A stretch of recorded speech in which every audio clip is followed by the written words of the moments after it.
Hello everybody, नमस्कार। This is Vikas Kumar.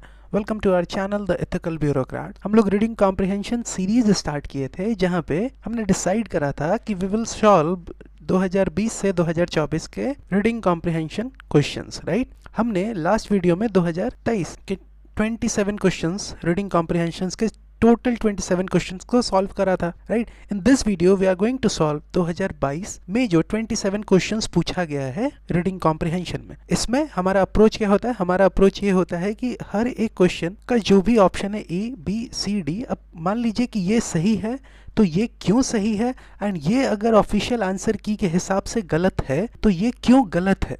अगर ये अप्रोच हमारा डेवलप हो गया तो हमारा थिंकिंग पैटर्न जो है वो यूपीएससी के साथ अलाइन करने लगेगा। And this is the only way, this is the only approach जो कि रीडिंग कॉम्प्रिहेंशन में लगता है, and this is the only approach जो कि रीडिंग कॉम्प्रिहेंशन में काम करता है। एंड इसमें बोलने में कोई डाउट नहीं है एंड कोई दो मत नहीं होना चाहिए कि इसके अलावा अगर कोई भी रीडिंग कॉम्प्रिहेंशन का अप्रोच आपको बता रहा है तो जस्ट वो ट्रैप है, जस्ट वो फ्रॉड है और कुछ नहीं है, ब्लफ हो रहा है आपके साथ। क्यों? क्योंकि इतना सब करने के बाद अगर आप दूसरे अप्रोच को फॉलो कर रहे हो तो आप फंस जाओगे, आपका समय बर्बाद हो जाएगा। समय अब बचा हुआ है नहीं। एंड सिंपल सा बस एक बात दिमाग में रख लेना है कि बिना रीडिंग कॉम्प्रिहेंशन के सीसैट निकालना इज नेक्स्ट टू इम्पॉसिबल। क्यों? क्योंकि आप 2023 के पेपर को बहुत अच्छे से आप देख चुके हैं। आप देख चुके हैं कि क्वांट का क्या हिसाब किताब है, राइट। एंड अगर कोई ये सोच रहा है कि क्वांट के बेसिस पे वो लोग सीसैट के पेपर को क्वालिफाई कर जाएंगे तो थोड़ा सा आपको सोचने का जरूरत है। आई एम जस्ट सेइंग कि आपका पहला प्रायोरिटी जो है वो रीडिंग कॉम्प्रिहेंशन होना चाहिए। बिना विदाउट रीडिंग कॉम्प्रिहेंशन नहीं निकलेगा सीसैट पेपर, बहुत डिफिकल्ट है, बहुत दिक्कत हो जाएगा। सेकंड, आपको रीजनिंग करना है बिकॉज बहुत सारे टॉपिक ऐसे हैं जो कि डुएबल है ना, जैसे डायरेक्शन है ना, सेटिंग अरेंजमेंट का क्वेश्चन पूछ रहा है, आसान है, हो जाएगा आपसे, थोड़ा सा प्रैक्टिस कीजिएगा, हो जाएगा। थर्ड, क्वांट में भी मैंने आपको बताया कि अगर आप पढ़ सकते हो तो नंबर सिस्टम तो कम से कम आपको कर लेना है। हर साल 10 से 12 क्वेश्चन पूछता है। एंड अगर आप ध्यान से समझना, अगर आप रीडिंग कॉम्प्रिहेंशन जिसमें 27 क्वेश्चंस, आप रीजनिंग जिसका कम से कम 15 क्वेश्चन पूछता ही है हर साल, अगर आप ये प्रैक्टिस कर लेते हो तो हो गया ना आपका हिसाब किताब। क्यों? क्योंकि मैथ्स यार टफ पूछ रहा है एंड अभी नहीं समझ में आ रहा है, फिर बहुत दिक्कत हो जाएगा। एंड जीएस के लिए हमारा प्रीवियस ईयर क्वेश्चन सीरीज अब खत्म होने के कगार पे है, फर्स्ट थिंग। दूसरा, हम लोग उड़ान के through most of static subject को कवर कर लेंगे, राइट, जिसमें हमारा फिजिकल ज्योग्राफी कंप्लीट हो गया है, इंडियन ज्योग्राफी कंप्लीट हो गया है एंड इंडियन पॉलिटी हमारा कंप्लीट हो गया है। अगर आपको इन सब में से किसी का पीडीएफ चाहिए, जैसे मैंने कुछ दिन पहले ही सीसैट का जो ऑफिशियल क्वेश्चन पेपर है प्लस जो ऑफिशियल आंसर की है, वो मैंने दोनों को इस टेलीग्राम चैनल एंड ग्रुप में अपलोड कर दिया है, राइट। अगर आपको प्रीवियस ईयर क्वेश्चन का भी पीडीएफ रिवाइज करना है एंड पीडीएफ आपको चाहिए तो you can join this Telegram channel and group. You can also follow me on the Instagram. Okay, let's start with the first passage and first question. देखो, ये जो पैसेज 1 है इसमें टोटल 2 क्वेश्चन है, right. Question number 1 and question number 2। हम पहले भी आपको बोले कि अगर थोड़ा सा क्वेश्चन पढ़ सकते हैं तो पढ़ लेंगे जल्दी से, राइट, ताकि पैसेज जब पढ़ेंगे ना तो हमारा डायरेक्शन, मतलब हमारा ओरिएंटेशन उसी क्वेश्चन के तरफ रहेगा। तो पहला क्वेश्चन क्या कह रहा है? Unsustainability in production pattern is due to which of the following, कि जो अनसस्टेनेबिलिटी है प्रोडक्शन में, प्रोडक्शन पैटर्न में, वो क्यों है। पहला बात तो ये है। दूसरा क्वेश्चन कह रहा था developed countries can support developing countries transition to sustainable human development by. तो डेवलप्ड कंट्रीज डेवलपिंग कंट्रीज को किस प्रकार से ट्रांजिशन में मदद कर सकता है, किस चीज के लिए ट्रांजिशन करना है? सस्टेनेबल ह्यूमन डेवलपमेंट में। तो डेवलप कंट्रीज किस प्रकार से डेवलपिंग कंट्रीज का मदद कर सकता है, बस ये दोनों चीजों को ध्यान में रख के पैसेज पढ़ना है, ठीक। चलो, पैसेज कह रहा है the main threat to maintaining progress in human development comes from increasingly evident unsustainability of production and consumption pattern. हमको पैसे समझाना भी है क्या? ठीक है, देखो समझाते चलते हैं ना, मतलब अगर आप समझ रहे हो कि आपका दिमाग प्रोसेस कर रहा होगा तो ठीक है, नहीं हो रहा होगा तो एक बार जल्दी जल्दी मतलब समझते हैं कि क्या कह रहा है।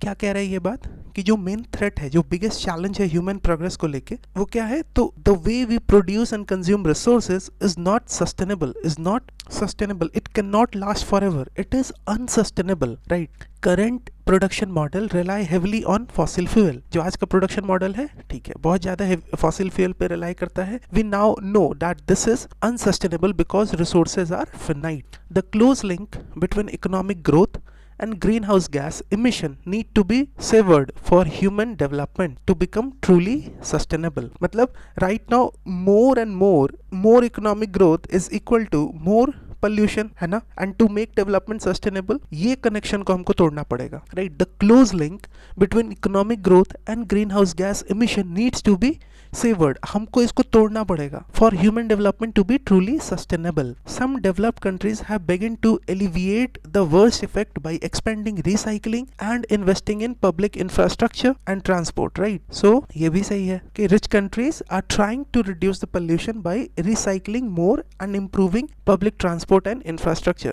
but most developing countries are hampered by high cost and low availability of clean energy sources. Developed countries need to support developing countries transition to sustainable human development. ठीक है कि rich country should help poor nations, poor countries move towards sustainable development. यही बात कह रहा है ना. अब पढ़ते हैं जल्दी से. देखो पहला question, unsustainability in production pattern is due to which of the following. Heavy dependence on fossil fuel. होगा क्या ये? एकदम होगा. पैसेज तो कह रहा था ना कि current production model rely heavily on fossil fuel, यहाँ कह रहा था. ठीक, तो अनसस्टेनेबिलिटी प्रोडक्शन पैटर्न में क्यों है? क्योंकि हेवी डिपेंडेंस इन फॉसिल फ्यूल में. अगर वन मेरा पक्का सही है तो हम ये एंड ये होगा ना, इसी में से कोई होगा, बिकॉज इसमें ही वन है, ये तो गया. ठीक है. Now, limited availability of resources. Unsustainability in production pattern is due to limited availability of resources. ये भी बात तो बोला गया था स्टेटमेंट में, ध्यान आ रहा है? कहाँ कहा गया था? हाँ, ये देखो, resources are finite, है ना. We know that it is unsustainable. This is unsustainable because resources are finite. कि जो हमारा प्रोडक्शन पैटर्न है वो अनसस्टेनेबल है, ये हमें पता है, बिकॉज रिसोर्सेज जो है वो फिनाइट है, लिमिटेड है. तो ये भी सही होगा, मतलब 1 और 2 तो पक्का सही होगा. 1 और 2 इसमें है एंड इसमें है. अब हमको 3 पे चेक करना है. Expansion of recycling. पैसेज कह रहा था कि some developed country have begun to alleviate the worst effect by expanding recycling. तो ये रिसाइकलिंग करना, ये तो अच्छा बात हुआ ना, ये तो सोल्यूशन है. तभी तो डेवलप कंट्री एलिविएट कर रहा है ना इफेक्ट को, वर्स्ट इफेक्ट को खत्म कर रहा है, मैनेज कर रहा है. तो ये एक्सपेंडिंग रिसाइकलिंग, ये तो अच्छा बात हुआ. यहाँ पे कह रहा है हमसे कि अनसस्टेनेबिलिटी इन प्रोडक्शन है, प्रोडक्शन पैटर्न, वो किसके कारण होगा? तो ये तो अच्छा चीज है ना. So recycling help reduce pollution. This is a solution, right. This is not the cause of unsustainability. तो 3 यहाँ था, 3 यहाँ था, ये दोनों जाएगा. ये तो पहले ही खत्म हो चुका था. आंसर क्या होगा? आंसर होगा 1 और 2. हमको पता है, बहुत अच्छे से पता है कि कोई पैसेज पढ़ रहा है एंड उस वक्त अगर आप अटेंटिव नहीं हो तो आपको सब कुछ बोरिंग लगेगा. लेकिन समझिए, हम बहुत मेहनत कर रहे हैं इस चीज को समझाने में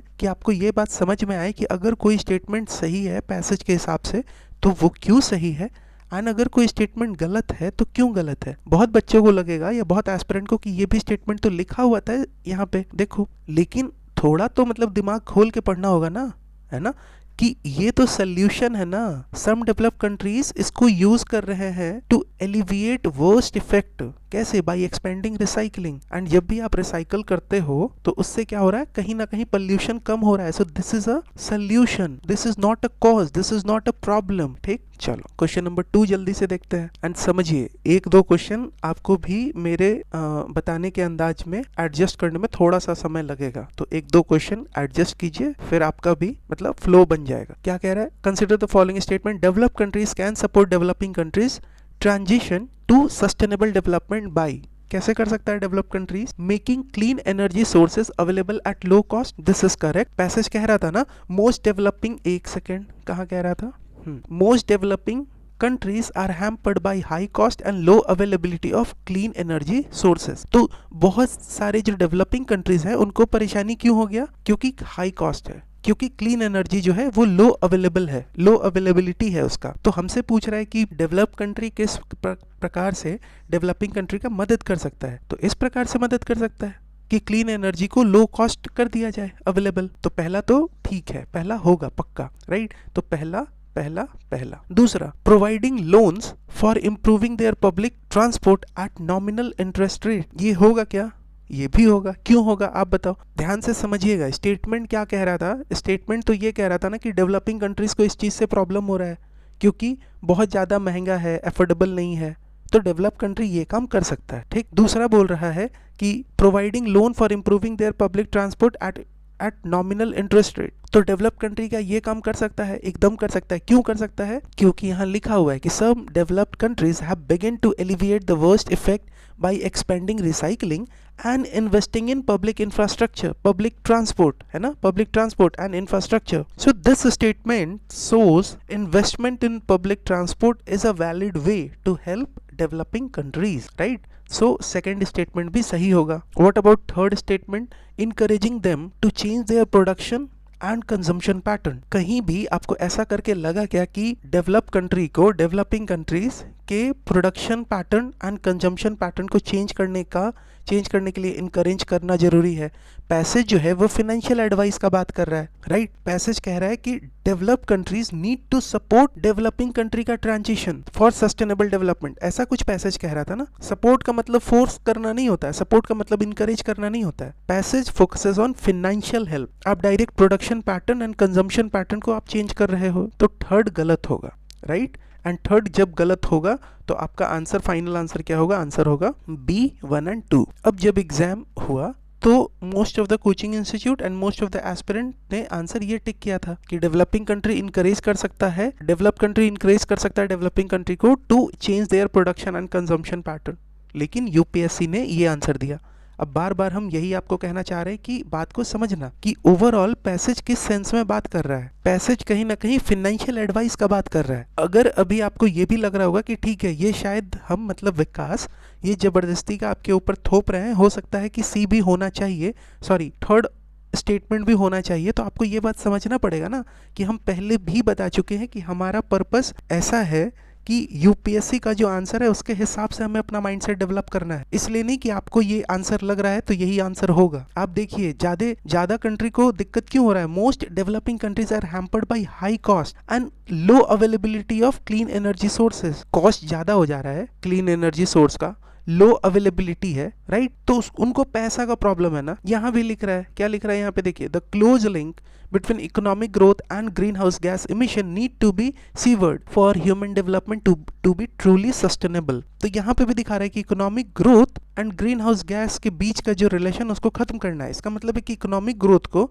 अगर हम किसी दूसरे चीज से जोड़ देंगे तो वो फिर सही रहेगा। एंड दूसरा चीज अगर चाहिए, जैसे क्लीन एनर्जी सोर्स चाहिए, तो उसके लिए पैसा चाहिए। तो ये पैसेज कहीं ना कहीं फाइनेंशियल एडवाइस पैसे के अराउंड ही बात कर रहा है। एंड इसी प्रकार से आपको समझना होगा कि कोई चीज सही है तो क्यों, कोई चीज गलत है तो क्यों। एंड सब कुछ पब्लिक प्लेटफॉर्म पे है, आप जाओ ना, इस क्वेश्चन का आंसर देखो। मोस्ट ऑफ द इंस्टीट्यूट के आंसर 1, 2 एंड 3 हैं, जबकि ऑफिशियल आंसर है 1 एंड 2। एंड क्यों है हम आपको बता दिए। एंड हमारा पर्पस यही है ना कि हमारा उस प्रकार से माइंडसेट डेवलप हो, हमारा थिंकिंग पैटर्न उस तरफ जाए, यूपीएससी के डायरेक्शन में जाए। क्लियर है? नाउ पैसेज 2 देखते हैं, ठीक है। एक ही क्वेश्चन इसमें पूछा है, क्या कह रहा है?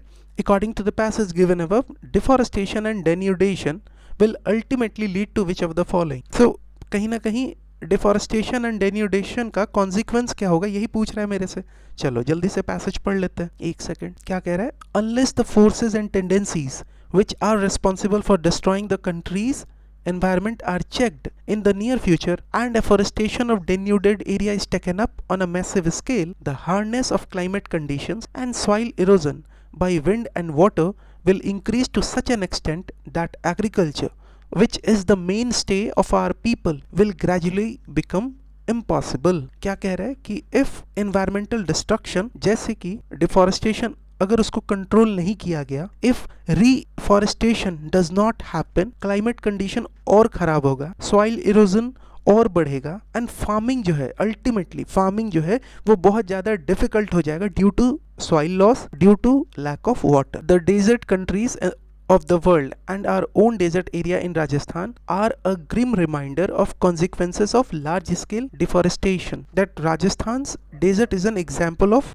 what happens when forests disappear। यही बात ये कहना चाह रहा है कि जब फॉरेस्ट खत्म हो जाएगा तो जो कंट्रीज के वर्ल्ड के जो मोस्ट ऑफ डेजर्ट कंट्रीज हैं एंड राजस्थान का जो डेजर्ट एरिया है, ये किस चीज़ का एग्जाम्पल है, ये किस चीज़ का रिमाइंडर है कि देख लो, अगर लार्ज स्केल डिफॉरेस्टेशन करेंगे तो सब जगह राजस्थान जैसा डेजर्ट एरिया या फिर जो वर्ल्ड के अदर डेजर्ट कंट्रीज हैं उस जैसा हिसाब किताब हो जाएगा। Pockets of desert-like landscape are now appearing in other parts of the country, including Satluj, Ganga and Deccan Plateau. So ये कह रहा है कि न्यू एरियाज जो हैं they are also turning into desert. And ये क्या दिखा रहा है? ये दिखा रहा है ना कि सॉइल डिप्लेशन हो रहा है, ये दिखा रहा है कि वाटर लॉस हो रहा है। Where only a few decades back there used to be lush green forest with perennial streams and springs, there is only brown earth bare of vegetation without any water in streams and springs except in rainy season. So lack of water and soil degradation lead to barren land. अब उससे होगा क्या? उससे farming करना मतलब बहुत ज़्यादा दिक्कत हो जाएगा, है ना? So bare of vegetation. अब देखिए क्वेश्चन पूछ रहा है according to passage given above, deforestation and denudation will ultimately lead to, अगर डिफॉरेस्टेशन होगा, डेन्यूडेशन होगा, तो this will ultimately lead to which of the following? बताओ। डिप्लीशन ऑफ सॉइल रिसोर्स होगा, एकदम होगा ना। पैसेज मेंशन किया था soil erosion by wind and water. देखो soil erosion by wind and water will increase to such an extent that agriculture which is the main stay of our people वो impossible हो जाएगा। And फिर ये भी बोला कि डेजर्ट लाइक लैंडस्केप वो अपीयर हो रहा है। इसका मतलब क्या है? इसका मतलब ये है कि सॉइल जो है, soil is getting washed away, soil is getting degraded, right? So depletion हो रहा है soil resource का, ये बात तो पैसेज कह रहा है। एंड ये होगा कॉन्सिक्वेंस। ये आपको आंसर पैसेज के हिसाब से देना है, जबरदस्ती का आंसर अपने कॉमन सेंस या अपना जो आपने पढ़ा है उसके बेसिस पे नहीं देना है। जो आपको लोग समझा रहे हैं ना छोटे छोटे ट्रिक्स के माध्यम से कि बिना पैसेज पढ़े हो जाएगा, अगर हो जाएगा तो फिर आपका आंसर सही होता। आंसर गलत होने का कारण यही है क्योंकि आप पैसेज नहीं पढ़ रहे हो। दूसरा, डेन्यूडेशन डिफॉरेस्टेशन का कॉन्सिक्वेंस क्या होगा? Shortage of land for common man. बात करेंगे इस पे, रुकिए थोड़ा सा। Lack of water for cultivation, ये तो पक्का सही कर सकते हैं। पैसेज ने कहा ना कि without any water in the streams and spring and springs, यहाँ पे देखो, without any water in streams and springs except in rainy season. तो कैसा अर्थ है? Brown earth, bare of vegetation, पानी वगैरह नहीं होगा, तो वही तो lack of water for cultivation होगा ना। ये चीज तो लिख रहा है पैसेज भी। तो जब पैसेज लिख रहा है तो 1 और 3 तो पक्का सही है। 1 और 3 है किसमें? इसमें एंड इसमें, ठीक है। अब 2 पढ़ो। Shortage of land for common man, ये कहीं भी बोला क्या? Passage never mention that land will become unavailable for the people, कहीं भी ये बात बोला? Passage talks about soil erosion, passage talks about water scarcity, but it does not say that land itself will be reduced. So ये तो पक्का गलत होगा। जैसे आप 2 को गलत करते हो, अब देखो आप आंसर पे पहुंच गए, ठीक है। क्लियर है बात यहाँ तक? एंड बात को समझिए, हम फिर से कहेंगे बात क्यों समझना जरूरी है, क्योंकि देखो यहाँ पे ये जो अनसस्टेनेबल डेवलपमेंट वाला था ना पैसेज 1 क्वेश्चन नंबर 2, अगर आप फेक वीडियो के चक्कर में पढ़ोगे तो कि बिना पैसेज पढ़े आप आंसर टिक करो तो आप आंसर इसके साथ जाओगे, लेकिन थोड़ा मेहनत करना पड़ेगा, ठीक। एंड समझना पड़ेगा कि पैसेज कह क्या रहा है। इतना आसान होता तो यूपीएससी ये सब पूछता नहीं। इतना आसान होता तो मैक्सिमम लोग का सीसेट पेपर निकलता। एंड सीसेट करने का आपको अच्छा लगे बुरा लगे यही एक तरीका है, इसके अलावा कोई तरीका नहीं है। क्योंकि आप देख चुके हो बहुत बार करके कि कोचिंग इंडस्ट्रीज के जो आंसर है ना वो आंसर गलत होते हैं। यूपीएससी का जो ऑफिशियल आंसर किया उससे आंसर मैच करता है क्या? नहीं करता है। यही एक तरीका है, कोई आदमी मेहनत कर रहा है तो अप्रिशिएट दैट, फॉलो कीजिए उसको, हो जाएगा, पक्का हो जाएगा, ठीक है। क्वेश्चन नंबर 11, इसमें एक पैसेज है, एक क्वेश्चन है। क्वेश्चन क्या कह रहा है? Which one of the following statement best reflect the message of the author of the passage, कि ऑथर क्या मैसेज देना चाह रहा है, क्या पैसेज के थ्रू क्या ऑथर बताना चाह रहा है। सिंपल सा बात है, मोस्ट ऑफ द क्वेश्चन में हमको क्या करना है, हमको जो पैसेज दिया हुआ है उसका कोर एसेंस पकड़ लेना, ठीक है। Now in simple matters like shoe making we think only a specially trained person will serve our purpose, but in politics we presume that everyone who knows how to get votes know how to administer a state. Wow, कितना अच्छा है कि for skilled tasks like shoe making we trust only trained expert, है ना, specially trend person. लेकिन जब बात vote का आता है, जब बात डेमोक्रेसी का आता है, जब बात पॉलिटिक्स का आता है, तो वी प्रिज्यूम दैट एवरीवन जिनको पता है कि वोट्स कैसे लेना है, they know how to administer a state. Is this so? आप बताओ। In democracy winning votes is equal to administrative competence. Just because someone is elected does not mean they can govern as well. छोड़ो, हटाओ।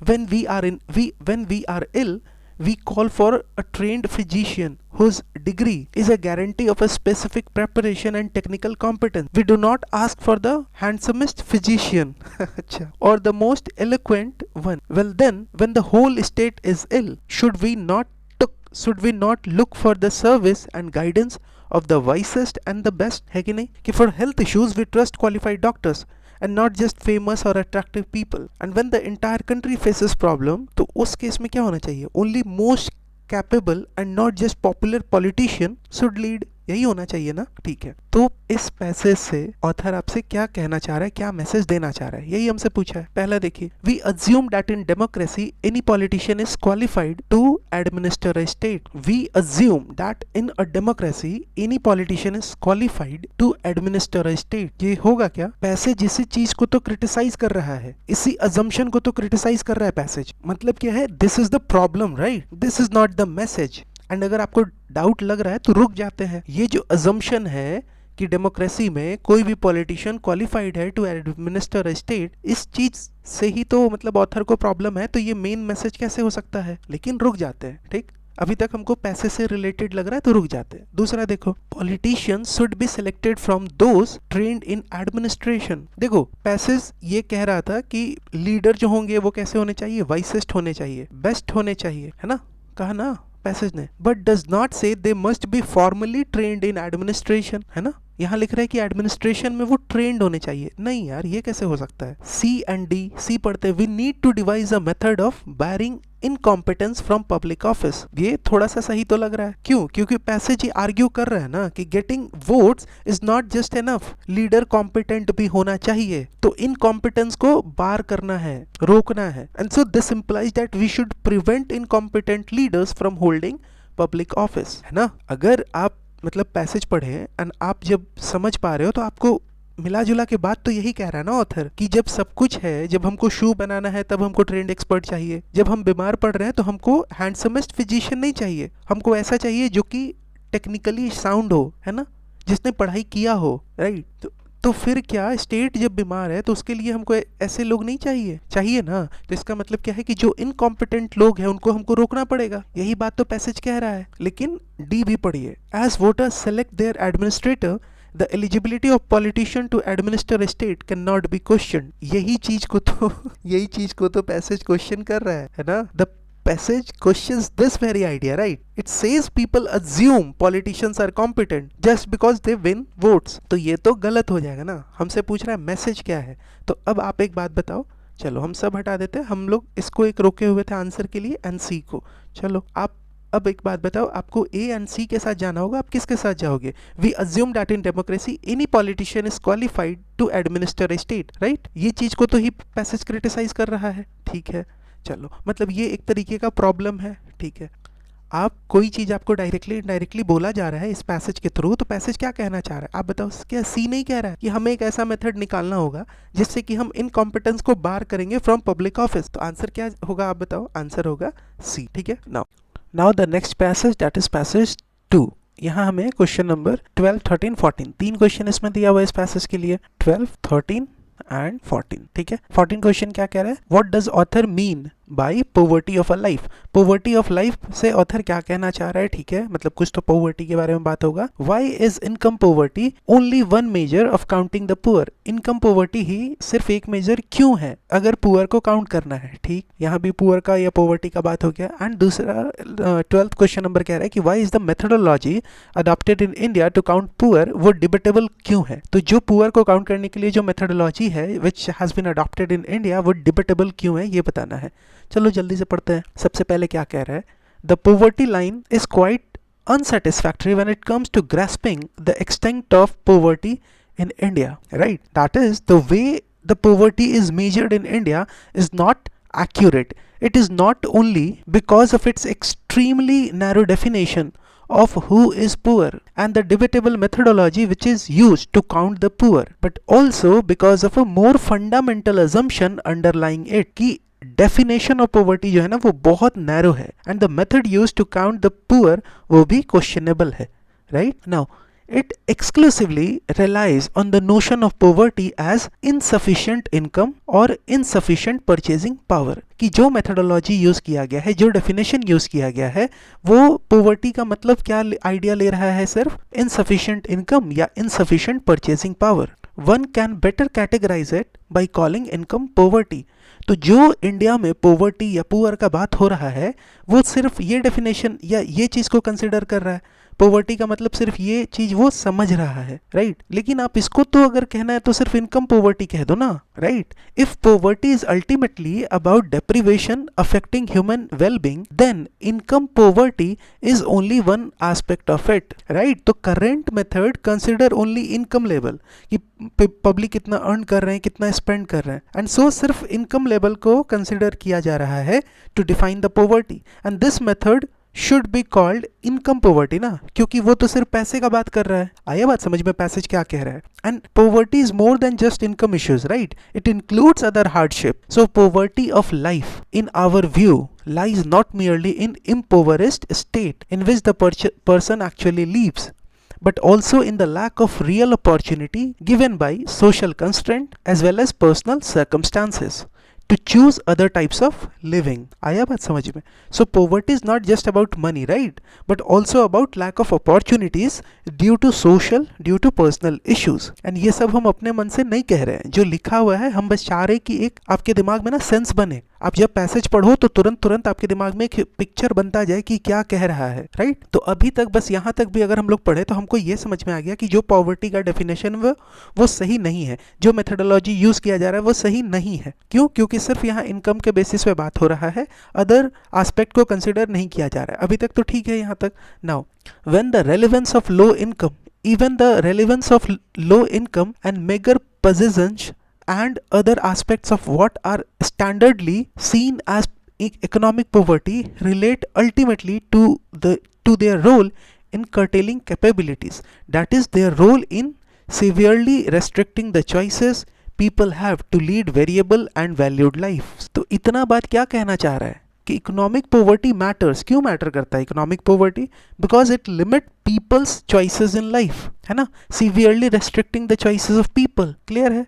अब देखिए, अब जो भी आपको समझ में आए उसके बेसिस पे सॉल्व करते हैं। पहला क्वेश्चन बोल रहा है why is the methodology adopted in India to count the poor debatable. पहला देखिए, there is some confusion regarding what should constitute poverty line. ये इनकरेक्ट है। देखो हमसे पूछ रहा है कि why is the methodology adopted to count poor, वो डिबेटेबल क्यों है? तो लिख रहा है there is some confusion regarding what should constitute the poverty line. Passage does not mention confusion about defining the poverty line. It criticises कि वो किस प्रकार से मेजर कर रहा है ना। पैसेज कहीं भी कंफ्यूजन का बात किया ही नहीं है। दूसरा देखिए, there are wide diversity in condition of rural and urban poor. होगा, लेकिन क्या ये बात पैसेज मेंशन कर रहा है? Passage does not compare rural and urban poverty, तो ये भी नहीं होगा। हमसे सिर्फ पूछ रहा है कि जो मेथोडोलॉजी पुअर को काउंट करने के लिए यूज हो रहा है, अडॉप्टेड है इंडिया में, वो डिबेटेबल क्यों है। फिर देखिए see, there is no uniform global standard for measuring income poverty. Passage India के मेथड को क्रिटिसाइज कर रहा है, ग्लोबल स्टैंडर्ड्स के बारे में बात ही नहीं किया है, तो होगा ही नहीं है। अब डी देखिए, it is based on the proposition of poverty as meagre income और बाइंग कैपेसिटी। यही तो बात है ना कि ये पॉवर्टी को मान ही रहा है पैसे के टर्म्स में, right. The passage clearly states that India's method only consider insufficient income or insufficient purchasing power to define the poverty, right? And यही तो fundamental issue बताया गया है पूरे पैराग्राफ में, है ना। तो आंसर क्या होगा? आंसर होगा डी। आंसर पे पहुंचने का एक तरीका ये भी है कि बाकी ऑप्शन को आप कैसे एलिमिनेट कर दो, कट कर दो, सो फिर आप डायरेक्ट आंसर पे पहुंच जाओगे। Question number 13, why is income poverty only one measure of counting the poor? पढ़िए, it talks of only one kind of deprivation ignoring all others. Why is income poverty only one measure of counting poor? हाँ ठीक है कि आपको poor को count करना है, आपको पॉवर्टी काउंट करना है, तो इसमें जब आप इनकम पॉवर्टी का बात कर रहे हो तो ये सिर्फ एक ही मेजर क्यों है? और भी तो अदर मेजर्स है ना, तो ये एक मेजर क्यों है? तो पैसेज के हिसाब से आंसर दीजिए।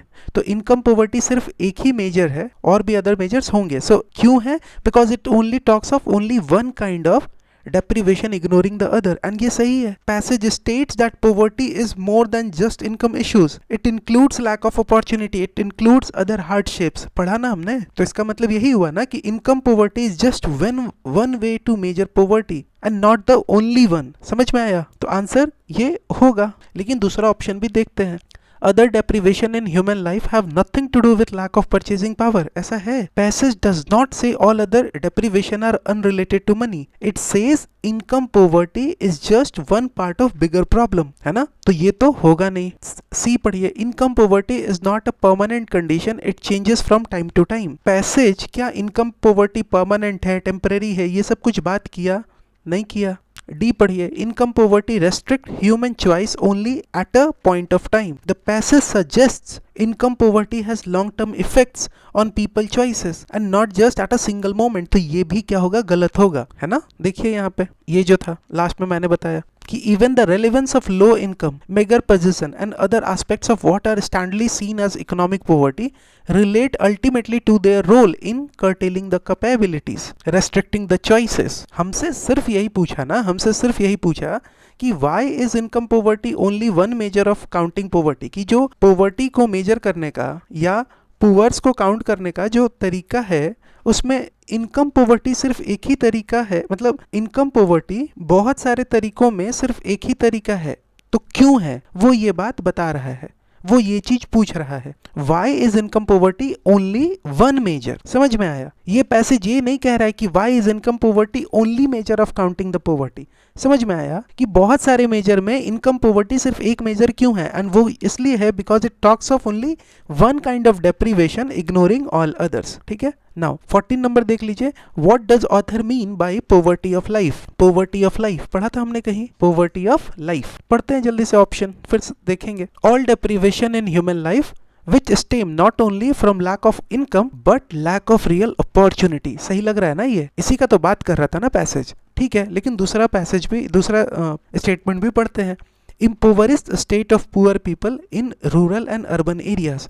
ये बात कहाँ हुआ है? The passage talks about poverty as lack of opportunity and not just living condition in rural urban areas. तो ये तो होगा नहीं. सी देखिए. missed opportunities in diverse personal circumstances. बताओ ये बात हुआ है कहीं? थर्ड पढ़िए. डी पढ़िए, sorry. material as well as non-material deprivation in human life which restrict human choices permanently. The passage does not say deprivations are always permanent, only that they severely restrict choices. यही बात तो कह रहा है कि deprivation जो है वो चॉइस को रेस्ट्रिक्ट कर देता है. ये कह रहा है, ये परमानेंटली वगैरह का बात ही नहीं है कहीं. तो यही चीज तो समझना होगा. एंड यहाँ आसानी से आंसर मिल भी गया, लेकिन फिर भी हम आपको यही सजेस्ट करेंगे कि ऐसा नहीं है कि आंसर आपको यहाँ मिल गया तो बस यहाँ आपका क्वेश्चन सॉल्व करना खत्म हो गया. आपको बाकी भी BCD पढ़ना होगा. ठीक है, बात क्लियर है? नाउ अब देखिए, अब ये पैसेज है एक, इसमें 3 क्वेश्चन है, राइट? 21, 22 एंड 23. चलो पहले पैसेज ही देख लेते हैं जल्दी से. क्या कह रहा है? In some places in the world the productivity of staples जैसे कि rice, wheat has reached a plateau. Neither new strains nor fancy agrochemicals are raising the yield, nor is there much unfarmed land left that is suitable to be brought under the plow. तो इसका मतलब क्या हो गया? In some places in the world the productivity of a staple जैसे कि wheat, rice has reached a plateau. इसका मतलब क्या हुआ?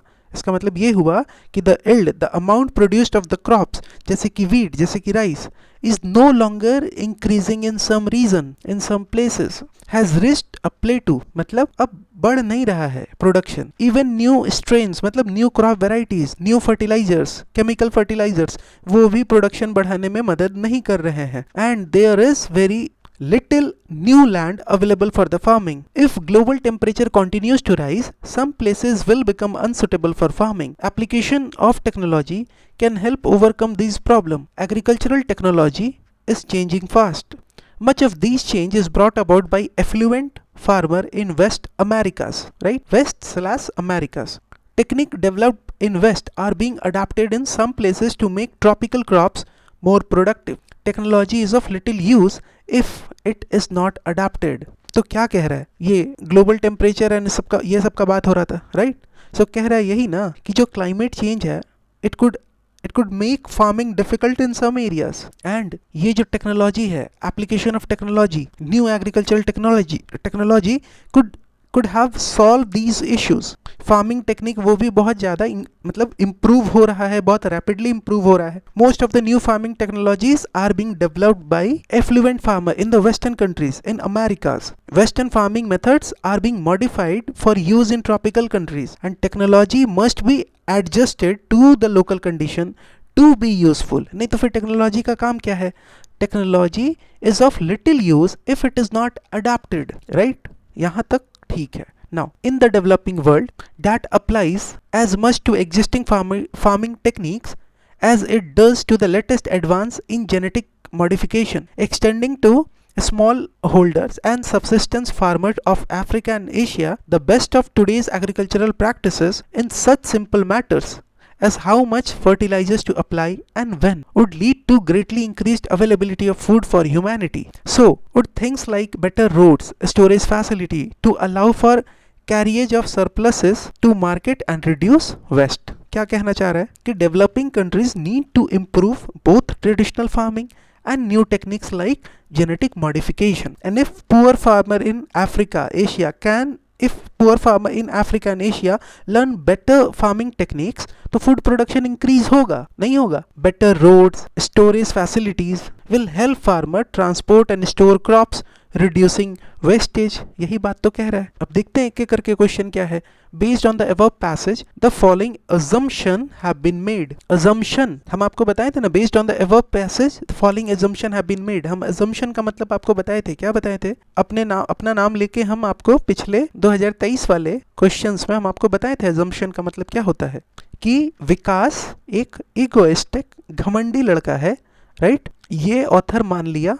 राइट, अब वो पैराग्राफ लिखा. ठीक है, एक पैसेज लिखा मेरे बारे में. अब ये पैसेज में उसने कहीं भी घमंडी वर्ड को यूज नहीं किया, लेकिन ये पैसेज आप पढ़ोगे तो आपको समझ में आएगा कि अच्छा वो विकास को कहीं ना कहीं वो घमंडी मान रहा था, या वो ये चीज विकास को, ये पैसेज वो विकास को घमंडी मान के लिखा है, भले ही कहीं भी यहाँ पे घमंडी वर्ड यूज नहीं हुआ है. राइट, तो हमसे यही घमंडी वर्ड पूछ रहा है. आया बात समझ में? अब इससे और ब्रेक डाउन करके हम क्या समझाएं. ठीक है, so based on the above passage के बेसिस पे the following assumption have been made. पहला पढ़ते हैं. Development of agricultural technology is confined to developed countries. The passage states that most of the agricultural technology is developed in rich country, but it does not say ना it is confined to them. Passage ने ऐसा कहा क्या कहा है? देखो, application of technology can help overcome this problem. Agricultural technology is changing fast and much of these changes brought by affluent farmer in west Americas. ये कहीं भी कहा क्या कि this is confined to only developed countries? नहीं ना, तो गलत होगा. दूसरा, agricultural technology is not adopted in developing countries. The passage states ना that some western technologies are being adopted in developing countries. तो फिर ये कैसे सही हो सकता है? गलत हो गया. तो अजम्पशन दोनों में से कौन सा सही होगा? neither one nor two. ठीक है, फिर देखो. Based on the above passage, following assumption have been made. 2022 का, सॉरी 2022 नहीं, क्वेश्चन नंबर 22 फिर से assumption पूछ रहा है. पढ़िए. Poor countries need to bring about change in their existing farming techniques. है ना, ये सही है. पैसेज ने कहा था कि small farmers in, देखो यहाँ पे, small farmers in Africa and Asia should adopt better farming practices to improve the food production. तो ये बात तो पैसेज कह रहा था. राइट, अच्छा. Developed countries have better infrastructure and they waste less food. ये कहाँ बोला? द पैसेज मेंशन कि फूड वेस्टेज. राइट, इसके बारे में ना पैसेज में कहा गया था. राइट, देखो यहाँ पे कि so things like better road, storage facility allow for carriage of surpluses to the market and reduce waste. Passage तो इसका बात कर रहा था, फूड वेस्टेज या वेस्टेज का बात कर रहा था, but does not compare food waste between developed and developing countries. तो ये गलत होगा, ये सही होगा. आंसर क्या होगा? One only. एंड बहुत अच्छे से समझिए, अगर पैसेज समझ गए हैं बहुत अच्छे से तब तो ठीक है, नहीं समझे हैं ना तो फिर क्या होगा? अच्छा, वेस्ट का तो बात किया था एंड डेवलप्ड कंट्री को अच्छे लाइट में दिखाया था, तो ये भी अज्यूम किया होगा ऑथर. नहीं किया है भाई. एंड जैसे समझा रहे हैं वैसे अपने आप को समझाइए. अभी वेस्टेज का बात किया है, डेवलप्ड कंट्री कम वेस्ट कर रहा है डेवलपिंग कंट्री से, इस तरीके का कोई बात ही नहीं हुआ है पैसेज में. जस्ट बिकॉज आपको ये वेस्ट वर्ड यहाँ दिख गया, वेस्टेज वर्ड यहाँ दिख गया, तो अपने से कंक्लूजन नहीं निकाल लेना है. Question number 23. Based on the above passage following assumption have been made. फिर से assumption पूछ रहा है. Growing enough food for future generation will be a challenge. है ना, this is correct. कैसे करेक्ट है, कैसे करेक्ट है बताइए? क्योंकि एकदम शुरुआत में ही कह रहा था ना कि प्रोडक्शन एक तो बढ़ नहीं रहा है, ना ही न्यू वेराइटीज केमिकल भी प्रोडक्शन को बढ़ा रहा है, लैंड जो कल्टीवेबल जो फार्म के लिए अवेलेबल है वो भी सुटेबल नहीं है, ग्लोबल टेम्परेचर राइज हो रहा है जो कि फार्मिंग को अनसुटेबल कर रहा है। तो अजम्पशन ये सही है कि growing enough food for future generation will be a challenge. दूसरा, corporate farming is a viable option for food security in poor countries. Corporate farming पूरे पैसेज में कहीं मेंशन नहीं है, right? The passage does not mention corporate farming और suggest that it is a solution for food security. एकदम नहीं ना, तो गलत होगा। आंसर क्या होगा? 1 ओनली। ठीक है, नाउ एक बड़ा सा पैसेज दिया हुआ है एंड 3 क्वेश्चन है, 31, 32 एंड 33। चलो जल्दी से पैसेज पढ़ते हैं। ये पहले क्वेश्चन देख ले, देखो कह रहा है according to the passage natural selection can not anticipate future environment on earth as, तो ठीक है कुछ नेचुरल सिलेक्शन ये सब बात हो रहा होगा। अच्छा, the passage suggest Darwinian theory of evolution is not a theory at all because, अच्छा ठीक है, with reference to the passage following assumption have been made. तो एक डार्विन थ्योरी, एक अजम्पशन एंड एक आपको नेचुरल सिलेक्शन से रिलेटेड कुछ तो पूछा है। अब पढ़ लेते जल्दी से पैसेज। एंड एक बात समझिए, जहां डाउट लगे, जहां भी समझने में दिक्कत हो, हिंदी वाला पैसेज ना जल्दी से पढ़ लेना है। ठीक, आपको एग्जाम निकालने से मतलब है, अगर आपको उसके लिए हिंदी पढ़ना पड़ रहा है ना थोड़ा सा, तो पढ़ लीजिए, कैसे भी पैसेज समझ में आ जाए एंड क्वेश्चन जो पूछ रहा है पैसेज के हिसाब से हम आंसर दे दे। ठीक, नाउ क्या कह रहा है? Natural selection can not anticipate future environment on अर्थ। इसी से क्वेश्चन बना दिया है ना पहला क्वेश्चन, ठीक है। Natural selection can not anticipate future environment on earth, therefore the set of existing organism can never be fully prepared for environmental catastrophe that await life। क्या कह रहा है कि जो नेचुरल सिलेक्शन है, मतलब process by which species evolve, है ना, उसको नेचुरल सिलेक्शन कहते हैं। तो ये जो नेचुरल सिलेक्शन है, the process by which species evolve, this natural selection can not predict future environmental challenges, future environmental changes, right? It cannot anticipate, it cannot predict future environments on earth कि आगे का environment कैसा होगा, environmental change कैसा होगा, इसको ये predict नहीं कर सकता है। कौन predict नहीं कर सकता है? natural selection। natural selection क्या होता है? the process by which species evolve, right? and so therefore the set of existing organism can never be fully prepared for environmental catastrophe that await life, and so no species can be completely ready for future environmental disasters। ठीक, an outcome of this is the extinction of those species which cannot overcome environmental adversity, है ना, that species that cannot adapt to the harsh environmental condition, वो तो खत्म होगा ना, that will go extinct। This failure to survive in modern terms can be attributed to genomes which are unable to withstand the geological vagaries or biological mishaps, infection, disease and so on। So extinction happen when an organism's genetic makeup, जैसे DNA वगैरह, it cannot survive the natural disaster or diseases। In biological evolution on the earth, extinction of species has been a major feature। The earth may presently have up to 10 million species, yet more than 90% of the species that have ever lived on the earth are now extinct। Once again, the creationist doctrine failed to satisfactorily address why a divine creator will firstly bother to create million of species and then allow to perish। तो क्या कह रहा है? कह रहा है यही ना कि extinction जो है वो natural है। This is common part of evolution, biological evolution on earth। extinction of species, in biological evolution of earth, extinction of species वो एक major feature है, right? Today million of species exist, but most species from the past have already gone extinct, yet more than 90% of the species that have ever lived on earth are now extinct। वो खत्म हो चुके हैं। and so जो ये creationist belief है ना, creationist doctrine है, मतलब ये जो हम लोग मान रहे हैं कि गॉड ने क्रिएट किया है सारी स्पीसीज को, ये तो ये बात एक्सप्लेन ही नहीं कर पा रहा है ना कि क्यों इतने सारे स्पीसीज जिनको भगवान ने बनाया, पहले मतलब बनाने का टेंशन लिया, वो फिर क्यों मर जा रहे हैं, वो क्यों एक्सटिंक्ट हो जा रहे हैं। The Darwinian explanation for extinct life is once again simple, elegant and at once convincing। Organisms go extinct as a function of environmental or biological assaults for which their inheritance deem them ill equipped। कि Darwinian theory जो है, Darwin's theory it explain extinction simply, कि species जो है ना ये मर जा रहे हैं when they cannot survive the environmental or biological challenges। Therefore, the so-called Darwinian theory of evolution is not a theory at all।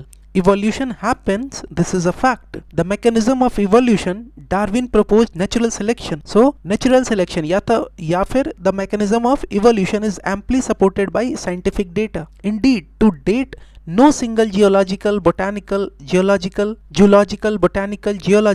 paleontological, genetic or physical evidence has refuted either of the central two main Darwinian ideas। If religion is not taken into consideration, Darwinian laws are acceptable just like laws proposed by Copernicus, Galileo, Newton and Einstein, sets of natural laws that explain natural phenomena in the universe। क्या कह रहा है कि ये जो Darwinian evolution theory है वो सिर्फ थ्योरी ही नहीं है, it is not just a theory, it is a fact। Natural selection is backed by scientific evidence। Natural selection is backed by scientific data, is amply supported by scientific data, and no scientific evidence has ever disproved Darwin's key ideas। And so last में क्या कह रहा है, last में यही कह रहा है कि जो डार्विन का थ्योरी है ना, this is as scientifically valid as theory of Copernicus, Galileo, Newton, Einstein. तो जिस प्रकार से गैलीलियो का थ्योरी, आइंस्टाइन, कॉपरनिकस, न्यूटन का थ्योरी जिस प्रकार से वैलिड है,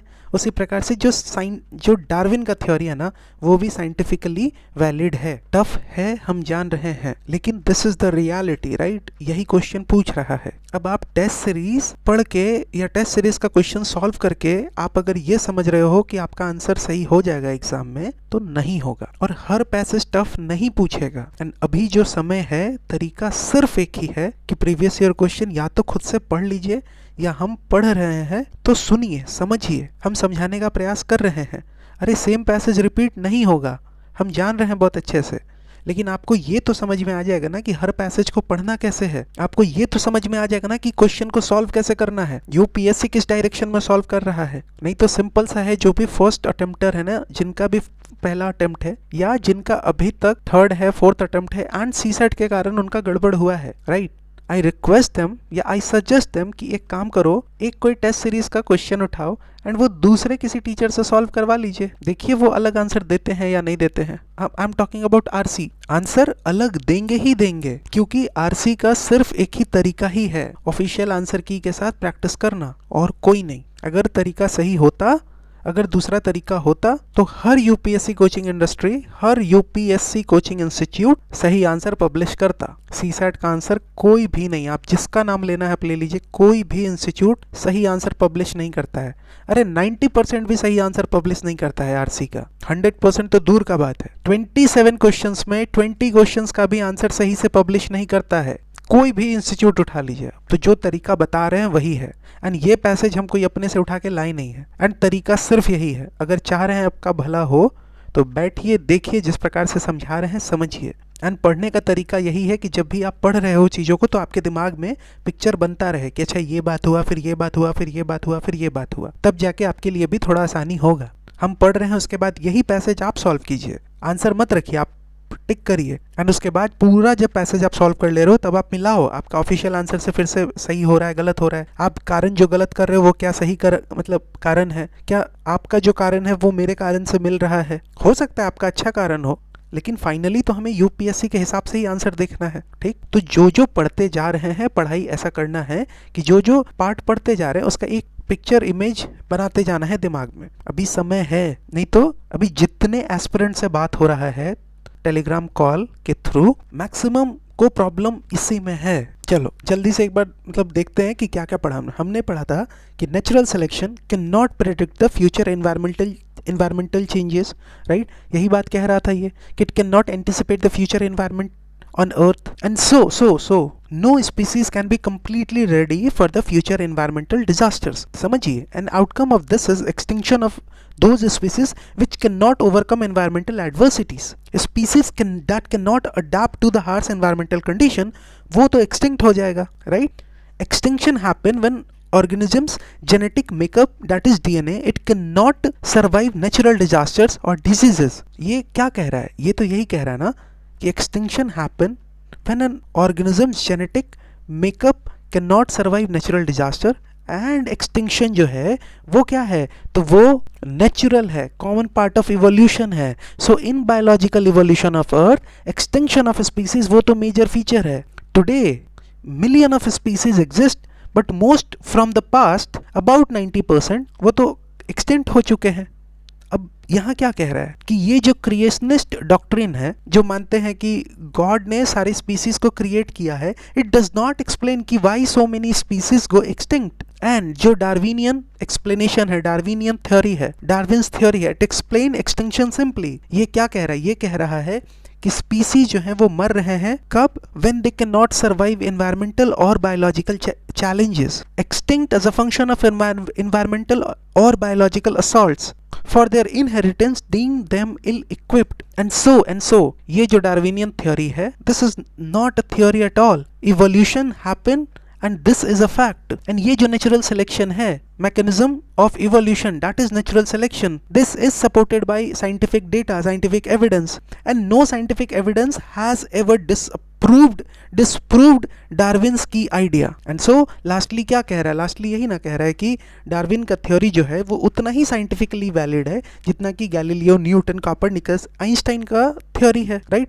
अब हमसे क्वेश्चन पूछ रहा है, question number 31, according to passage natural selection can not anticipate future environment on earth age. हमसे पूछ रहा है कि natural selection can not predict future environmental changes, right, on earth. तो क्यों नहीं कर पाएगा. पहला statement, species not fully prepared to face environmental changes that await them will face extinction. सही है ना, सही लग रहा है ना. ये पैसेज ने तो ये बात कहा ना कि organisms are never fully prepared for future environmental disasters. तो ये सही लग रहा है. दूसरा देखते हैं, all the existing species would get extinct as their genome will not withstand biological mishap. Passage ये कहाँ कहा कि all the species will go extinct कौन हो सकता है, दैट कैन नॉट अडेप्ट. तो ये गलत होगा. Passage does not say all species will go extinct, only those that can not adapt. An extinction of this is extinction, an outcome of this is extinction of those species that can not overcome environmental adversity. मतलब कि जो extinct कौन होंगे, जो adapt नहीं कर पाएंगे. ठीक है, क्लियर है. तो 2 नहीं होगा. अब जैसे आप काटते कि चलो 2 नहीं होगा, आप डायरेक्ट आंसर पे पहुंच जाते. 1, 3, 4 पढ़ने का जरूरत था, बाकी नहीं. Inability of genome to withstand environmental challenge would result in extinction. ये चीज तो पढ़े ही ना हम लोग. The passage clearly states that a species with weak genetic trait will not survive environmental challenges, will not survive environment changes attributed to genome which are unable to withstand geological vagaries or biological mishaps. Fourth देखिए, extinction of species is a common feature. हाँ, ये चीज सही है. Passage ने भी ये बात कहा that extinction has always been part of evolution. तो ये भी सही होगा. तो 4 भी सही होगा. तो आंसर क्या होगा, 1, 3, 4. एंड एक बात समझिए, इस तरीके का जब भी क्वेश्चन हो, जब बहुत सारा स्टेटमेंट हो एंड इस तरीके का ऑप्शन वगैरह हो, तो एक एक ऑप्शन, एक एक स्टेटमेंट को ठीक से पढ़ते हैं एंड फिर एलिमिनेट करते हैं. एंड जो 100% श्योर हैं कि हाँ इससे एलिमिनेट हो जाएगा, तो उससे एलिमिनेट कर देंगे. अब बहुत लोग क्या सोचने लगते हैं कि अच्छा 4 इसमें है, इसमें है, तो फिर ज़बरदस्ती 4 को गलत करेंगे. अच्छा 3 इसमें है, 3 इसमें है, 3 इसमें है, तो ज़बरदस्ती 3 को गलत करेंगे, तो फिर इस आंसर पे पहुंचेंगे. 4 को गलत करेंगे तो इस आंसर पे पहुंचेंगे. तो आप समझिए पैसेज, एंड पैसेज के हिसाब से आप एक एक स्टेटमेंट को देखिए. Question number 32, the passage suggest that Darwinians theory of evolution is not a theory at all because. क्यों, why is Darwinian evolution theory is not just a theory, it does not satisfy the creationist doctrine. इसलिए वो theory नहीं है. बताओ, ये तो मतलब फालतू वाला बात हो गया ना. द पैसेज ये बात को मेंशन कर रहा है, but this is not the reason why Darwinian evolution is a fact. Passage तो मैंने क्वेश्चन आपसे ये पूछ रहा है ना कि ये जो डार्विन थ्योरी है, ये सिर्फ थ्योरी नहीं, ये एक फैक्ट है. तो आपको ये बताना है, ये थोड़ी कि it does not satisfy creationist doctrine. Creationist doctrine का तो ये बात किया, लेकिन डार्विनियन थ्योरी फैक्ट क्यों है, वो इसके कारण थोड़ी है. बी पढ़िए, डार्विनियन थ्योरी सिर्फ थ्योरी नहीं, एक फैक्ट भी है. तो क्यों है, तो extinction is a function of environment and biological assaults. ये बात सही है, नहीं सही है. पैसेज नहीं बोला कि species go extinct due to natural selection, due to environmental challenges. बोला ना, due to environment change, natural selection, इसके कारण स्पीसीज एक्सटिंक्ट होगा. बोला ना ये बात. दूसरा क्या कह रहा है, द पैसेज सजेस्ट, अच्छा डार्विनियन थ्योरी सिर्फ नहीं है, एक फैक्ट है, तो क्यों है? There are no evidence to refute it, इसके कारण थोड़ी है। while passage does say that no evidence has refuted Darwin's idea, लेकिन ये सिर्फ थ्योरी नहीं, एक फैक्ट इसलिए है because it explain extension in a logical वे। समझ में आया बात? आप इस पे भी बहुत लोग को डाउट होता कि अच्छा ये तो ठीक है लेकिन ये भी क्यों नहीं ठीक होगा, कोई एविडेंस तो उसको रिफ्यूट नहीं किया है, लेकिन इसके कारण उसको थोड़ी बोल रहा है। डार्विनियन थ्योरी को थ्योरी नहीं बोल के फैक्ट इसलिए बोला जा रहा है ना, बिकॉज पैसेज ने कहा कि species go extinct due to natural selection, due to environment changes, and ये सच्चाई है। ठीक, नाउ डी देखिए, existence of organism is attributed to a creator. The passage reject the idea that a creator explain the existence of organism, and इसका तो कोई लेना देना ही नहीं है जो क्वेश्चन पूछ रहा है। तो आंसर क्या होगा? आंसर होगा बी। क्वेश्चन टफ है। Question number 33, with reference to the passage the following assumption have been made। देखिए, only species that have ability to overcome environmental catastrophe will survive and perpetuate, सही लग रहा है ना? ये चीज का बात भी हो रहा था पैसेज में। Now more than 90% of the species on earth are in danger of getting extinct due to drastic changes in the environment. गलत है। कैसे गलत है हम बता रहे हैं, जैसे आप 2 गलत करते हो ये एंड ये गलत हो जाता है आपका, फिर आपके पास बचता है 1 एंड 3, तो डायरेक्ट अब 3 तो होगा नहीं बिकॉज 1 आपको पता था कि सही है, तो ये पढ़ने का जरूरत भी नहीं है। अब कैसे? देखिए, ये 90% वाला क्या बात कर रहा था वो समझिए यहाँ पे अच्छे से। 90% वाला क्या बात कर रहा था कि द अर्थ में presently have up to 10 million species, yet more than 90% of species जो कि अभी तक अर्थ पे थे वो एक्सटिंक्ट हो चुके हैं। आया बात समझ में? ये नहीं कह रहा है कि more than 90% of species on the earth are in danger, ये बात नहीं कह रहा है। बोल रहा है कि वो लोग तो एक्सटिंक्ट हो चुके हैं। The species says 90% of species in history have already gone extinct. It does not say that 90% of today's species are at risk. आया बात समझ में? ठीक है, तो 2 गलत हो गया एंड 2 गलत हुआ, 1 आपका वैसे भी सही था, तो ठीक है, फिर मेरे पास बचता है ये एंड ये, 1 तो सही है तो 1 ही सही होगा। लेकिन 3 देखो, 3 भी नॉनसेंस स्टेटमेंट दिया हुआ है। Darwin theory explain all the natural phenomena. जितना नेचुरल फेनोमेना हो रहा है सबको डार्विन थ्योरी एक्सप्लेन करता है? बताओ, नहीं। डार्विन थ्योरी तो इवोल्यूशन को एक्सप्लेन कर रहा है ना, ये बाकी सारे अदर नेचुरल फेनोमेना को थोड़ी एक्सप्लेन कर रहा है। सो थर्ड गलत, एंड जब आप थर्ड गलत करते तो आप ये पे जाते, आपको फिर 1 2 पे सोचना पड़ता, लेकिन आपने तो 2 पहले ही गलत कर दिया बिकॉज ये भी नॉनसेंस स्टेटमेंट था। ठीक है, तो आंसर क्या होगा? 1 ओनली। क्लियर है? नाउ अब एक यहाँ छोटा सा पैसेज दिया हुआ है, एक क्वेश्चन इसमें कह रहा है, क्रक्स पूछ रहा है, which of the following statement best reflect the crux of the passage. पढ़ लेते हैं जल्दी से इसको। With steady economic growth, higher literacy and increasing skill levels, the number of Indian middle class family has gone up exponentially, right? That more people are becoming middle class because of economic growth and better education. यही बात कह रहा है ना passage, paragraph, right? Now direct results of affluence have been changes in dietary patterns and energy consumption level, कि with increasing wealth people का जो food habit है, पीपल का जो एनर्जी यूज है वो क्या हो रहा है? वो चेंज हो रहा है। एनर्जी कंजम्पशन लेवल ये सब चेंज हो रहा है। People have moved to higher protein based diet like milk product, fish, meat, all of which need significantly more water to produce than cereal based diets. So more people are eating meat, dairy product which require more water to produce than traditional cereal based diets. Increasing use of electronic and electric machine gadgets and motor vehicle need more and more energy, and generation of energy needs water. कि more electronic gadgets and vehicle mean higher energy demand and energy production needs more water. इतना ही तो passage कह रहा है ना। अब simple सा देखिए, एक ही क्वेश्चन तो पूछा है कि क्रक्स क्या है। Which of the following statement best reflects the crux of the passage? पहला, the people should be persuaded to continue with the mainly Indian traditional cereal based diets. The passage does not suggest that people should go back to cereal based diets. It just states कि जो नया खाना हम लोग खा रहे हैं, new जो डाइट्स है, राइट, उसको पैदा करने में ज्यादा पानी खर्च होता है। ये तो यही बात बोल रहा है ना। All of which need significantly more water. ये थोड़ी बोल रहा है कि आप traditional based diet and that too Indian traditional based diet, cereal based diet, उस पर आप चले जाओ। ये बात तो नहीं बोल रहा है पैसेज। फिर क्या कह रहा है? India need to focus on developing agricultural productivity and capacity for more energy generation in the coming years. आप अगर पैसेज को अच्छे से आपको समझ में आया होगा तो पैसेज किसका बात कर रहा है आप बताओ।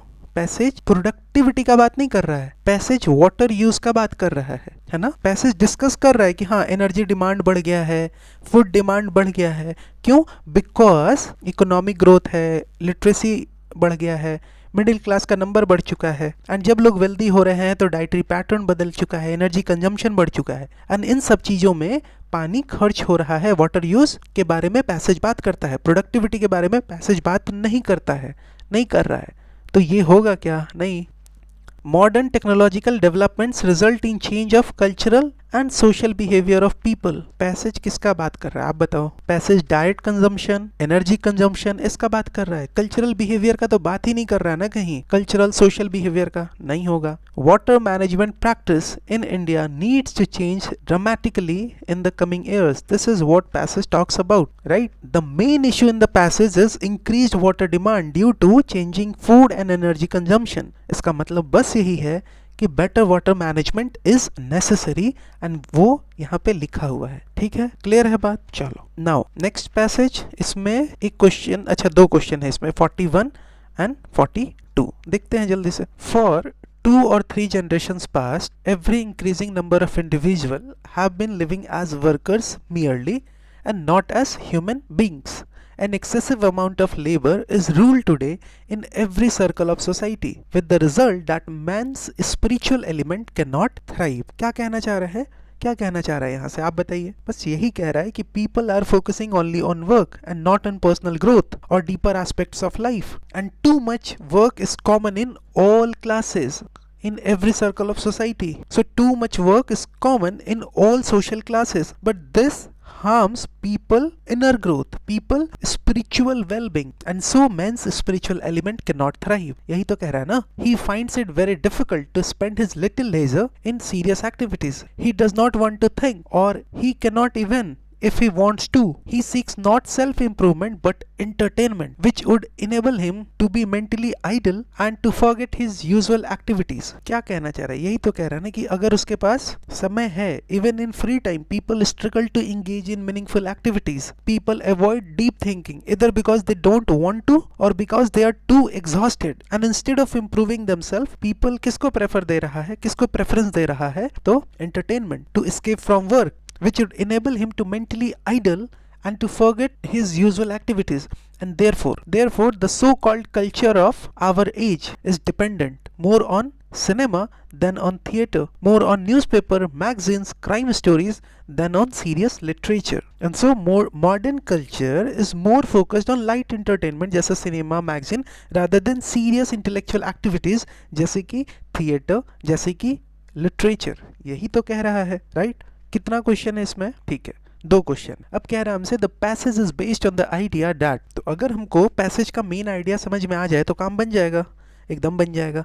देखते हैं, पहला बोल रहा है the man should not work hard. ये बात पैसेज कहीं कह रहा है क्या? द पैसेज डज नॉट से work is bad but that excessive work harms the inner growth. Passage तो ये कह रहा है ना, man should not work hard, ये थोड़ी कह रहा है, ये नहीं होगा। बी पढ़ते हैं, the great evil of our age is over strain. Over strain का मतलब क्या? आप ओवरवर्क से समझ सकते हो। तो पैसेज तो ये बात हाईलाइट कर रहा है ना, passage highlights overwork as a biggest problem, preventing people from deeper thinking, self improvement, है ना। तो हो सकता है तो रुकेंगे अभी। मान लो आपको लगेगा कि अच्छा पता नहीं मेंशन है नहीं है, दूसरा देखते हैं, सी देखते हैं, the man can not think well. तो ये बात बोला क्या? पैसेज कह रहा है कि people struggle to think deeply but this is the result of overwork, not the main idea. This is not the main idea कि man can not think well. Passage तो बोल रहा है कि डीपली थिंक नहीं कर रहा है आदमी, ये थोड़ी है, तो ये भी नहीं होगा। Man cannot care for his spiritual welfare, while passage mention about spiritual well-being, है ना, बात किया है पैसेज। देखिए यहाँ पे, लेकिन जब आप मेन आइडिया पे जाओगे तो मेन आइडिया पैसेज का क्या है कि सब कुछ गड़बड़ क्यों हो रहा है। ठीक, हम मानते हैं कि आपको डी में एंड बी में डाउट हो सकता है, बट आप बी के साथ क्यों जाओगे? बिकॉज सब कुछ गड़बड़ क्यों हो रहा है? ओवरवर्क के कारण। Because overwork is the biggest problem, and इसके कारण आप ये चीज पे शायद आप ध्यान नहीं दे पा रहे हो, right? So based on the passage is based on the idea. हमसे क्या पूछ रहा है? हमसे मेन आइडिया पूछ रहा है ना, कि पैसेज जो है वो किस आइडिया का बात कर रहा है, किस आइडिया के अराउंड रिवॉल्व कर रहा है। तो ओवरवर्क के अराउंड रिवॉल्व कर रहा है, बिकॉज पहला लाइन ही लिखा हुआ है कि individuals, number of individuals have been living as workers merely and not as human being. Excessive amount of labor is the rule today in every circle of society. ठीक, समझ में आया? Now 42nd देखिए, man does not seek self improvement because he, आगे ABCD क्या होगा? Because he is not intellectually capable.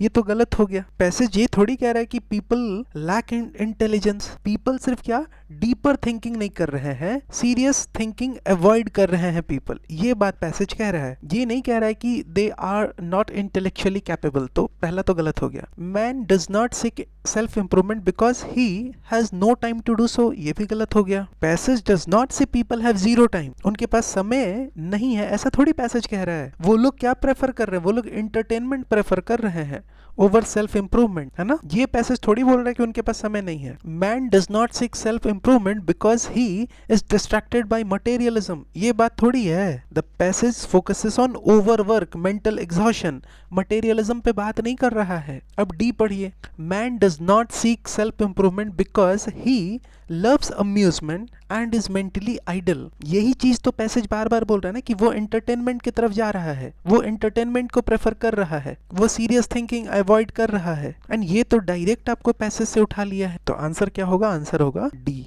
Answer क्या होगा ये तब आप डिसाइड करोगे जब आप बाकी को कट करोगे। क्लियर है? ठीक है। नाउ क्वेश्चन नंबर 43 है एंड 44 है। चलो ये पैसेज 2, चलो पहले देख ही लेते हैं पैसेज जल्दी से। The demographic dividend which has begun in India and is expected to last another few decades is a great window of opportunity. The demographic dividend is basically a swelling in the working age population, which conversely means that the relative ratio of very young and very old will for a while be on decline. क्या कह रहा है यहाँ तक? या क्या समझे आप? यही है ना कि demographic dividend refer to a period when a country has large working population compare to number of dependents. And वो नंबर ऑफ डिपेंडेंट्स जो हैं, या वो डिपेंडेंट्स जो हैं, वो डिपेंडेंट्स कौन है? तो very young that is children and very old that is elderly. And so in India this phase has already started and will continue for a decade, which create a big opportunity, great window of opportunity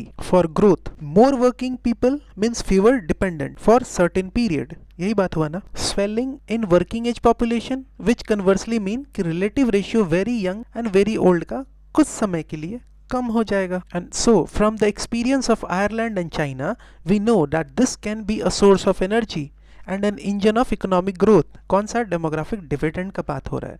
The demographic dividend tend to raise a nation's saving rate, since in any nation it is the working age population that is the main saver, and since the saving rate is an important driver of growth, this should help elevate our growth rate, है ना? A large working age population saves more money, increasing a country's overall saving rate, and ज़्यादा saving होगा तो that will help in more economic growth. However, the benefits of demographic dividend depends on the quality of working age population. कि demographic dividend से कितना benefit मिलेगा, that will depend on कि working age population का quality कितना है, and this implies bringing back importance of education, acquisition of skills and human capital. So real benefits of this phase depends on how skilled and educated the workforce is. Education, skills, human capital development are key to making full use of demographic dividend. This is what passage is saying. Now question number 43 क्या कह रहा है? Which of the following would invariably happen in a country when demographic dividend has begun to operate? पहला, the number of illiterate people will decrease. This is wrong. The passage does not say literacy automatically increase with demographic dividend. Education is important for benefiting from the dividend, but it does not happen automatically. तो ये बात तो नहीं होगा। कह रहा है क्या? Which of the following would invariably happen in a country जहाँ पे demographic dividend begin to operate? तो number of illiterate people will decrease. ये कैसे होगा? एंड जैसे आप इस बात को समझ पा रहे हो तो आप 1 1 1 आप गलत करोगे, आप डायरेक्ट आंसर पे पहुंचोगे। नहीं समझ में आ रहा है ना? फिर से देखो दूसरा ऑप्शन, दूसरा statement, the ratio of very old and very young will decrease for a while. ये तो होगा ना, जो डिपेंडेंट हैं उनका रेशियो कम हो जाएगा बिकॉज वर्किंग एज पॉपुलेशन का रेशियो एक्सपैंड हुआ है। तो ये स्टेटमेंट तो सही है। तो 2 किस में है? इसी में तो है। 2 यहाँ भी था, यहाँ भी था, लेकिन 1 के कारण ए सी डी गलत हो गया है। सी देखिए, the population growth rate will quickly stabilize. ये कहीं पैसेज पढ़ के आपको लगा ऐसा? The passage does not mention that the population growth rate stabilize quickly. तो ये भी स्टेटमेंट गलत होगा। तो जब गलत है तो ये भी गलत, एंड ये 1 के कारण वैसे भी गलत ही था। आपका आंसर क्या होगा? आपका आंसर होगा बी 2 ओनली। क्वेश्चन नंबर 44 देखिए, with reference to passage which of the following inferences can be drawn. कुछ नहीं समझ में आ रहा है इन्फरेंस का मतलब, आप कंक्लूजन लो। हम पिछले 2023 वाले क्वेश्चंस में भी हम यही बात आपको समझा रहे थे कि बहुत ज्यादा पीएचडी नहीं करना है। जो पैसेज कह रहा है ना उसको एक नॉर्मल सेंस में समझना है। पैसेज का मेन आइडिया हमेशा दिमाग में रखना है, बात खत्म, आंसर वहीं से निकल जाएगा। क्या कह रहा है देखिए, with reference to passage which of the following inferences can be drawn, या क्या आप कंक्लूजन निकाल सकते हो? आप यही सोच लो, demographic dividend is essential condition for a country to rapidly increase its economic growth rate. बात को समझना है। जब आप ये समझोगे ना एंड देखोगे तो आपको लगेगा कि हाँ, ये स्टेटमेंट जब आप फर्स्ट रीडिंग दोगे इस स्टेटमेंट का तो आपको लगेगा कि अच्छा ये तो सही लिख रहा है, लेकिन खुद से फिर से पढ़िए एंड सोचिए कि क्या ये सही है। एग्जामिनेशन प्रेशर में आप इस चीज को सही बोलिएगा कि हाँ सब कुछ तो अच्छा बोल रहा था डेमोग्राफिक डिविडेंड के बारे में, लेकिन क्या कहीं भी ये बोला कि demographic dividend is the essential condition for a country to rapidly increase its economic growth rate? This is not the essential condition. Passage ऐसा कहीं नहीं कह रहा है कि this is not the only way, right? Essential मतलब क्या होता है कि ये तो चाहिए ही चाहिए ना। कहीं कहा क्या पैसेज ऐसा?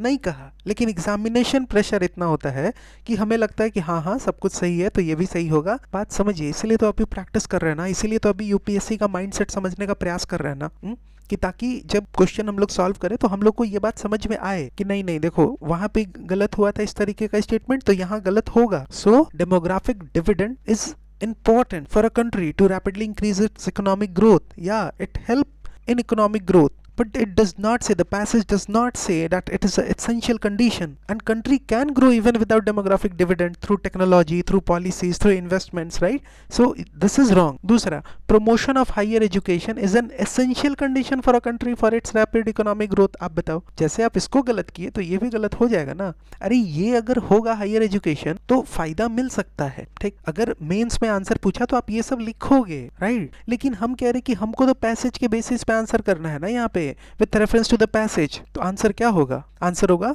neither 1 nor 2, and this is the official answer given by UPSC। and अब जो महारथी लोग आपको बता रहे हैं कि बिना पैसेज पढ़े कैसे क्वेश्चन सॉल्व होगा, ये क्वेश्चन क्यों नहीं वो लोग सही करेंगे ना बिना पैसेज पढ़े, तो इसको सही ही बताएंगे। क्यों? क्योंकि ये लोग कहते हैं कि भाई देखो अपने कॉमन अंडरस्टैंडिंग से सॉल्व कर लेना कुछ पैसेज, तो उसमें पैसेज पढ़ने का जरूरत नहीं है, आप डायरेक्ट अपने अंडरस्टैंडिंग के बेसिस पे सॉल्व कीजिए। हम कह रहे हैं कि ठीक है आप अपने अंडरस्टैंडिंग पे इसको काट दीजिएगा कि चलो ठीक है हायर एजुकेशन का बात काट देते हैं, लेकिन व्हाट अबाउट दिस? तो इसीलिए ये सब चक्कर में मत पड़िए कि बिना पैसेज कैसे पढ़े हुए आंसर निकल जाए। No, this is not the way, आपको पैसेज पढ़ना होगा, ठीक है। नाउ अब आता है क्वेश्चन नंबर 51, ठीक है। एक पैसेज है एंड एक क्वेश्चन है। हमसे पूछ रहा है which of the following statement best reflect the underlying tone of the passage. पहले पैसेज पढ़ते हैं। अंडरलाइंग टोन का मतलब क्या हो रहा है कि वो कौन से इमोशन से ये चीज लिख रहा है, या फिर आप ये समझो अंडरलाइंग टोन का मतलब कि आप जस्ट क्रक्स समझो ना, या मेन आइडिया समझो,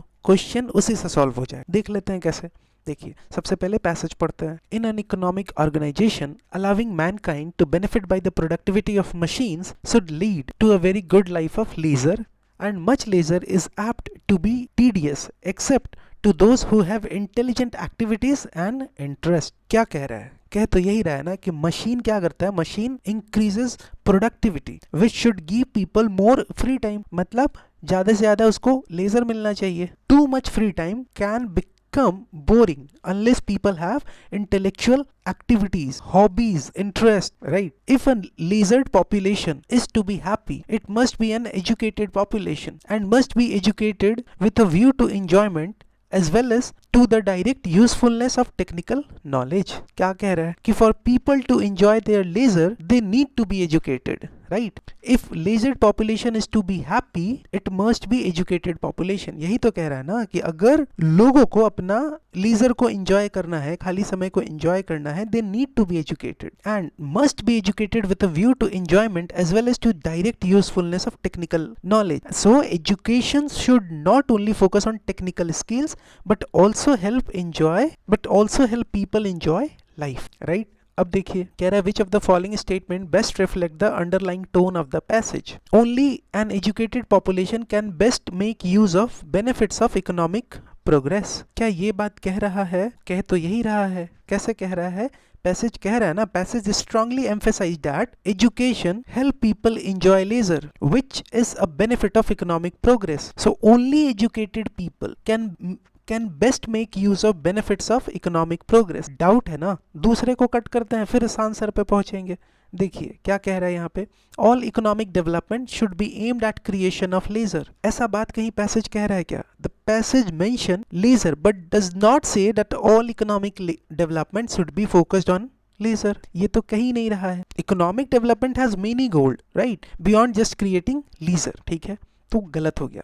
सी पढ़िए, an increase in the educated population of a country leads to an increase in the happiness of its people. Passage क्या कह रहा है? जो हम लोग पैसेज समझे यहाँ पे, पैसेज क्या कह रहा है आप बताओ? Passage states that education help people enjoy leisure, है ना, जो यहाँ हम लोग देखें। But it does not claim that education always increases happiness, other factor also affect happiness. And ये बात तो पैसेज कह ही नहीं रहा है ना कि एजुकेशन ऑलवेज इंक्रीजेस हैप्पीनेस। यहाँ क्या कह रहा है? An increase in educated population leads to an increase in the happiness of its people. तो ये भी गलत हो गया।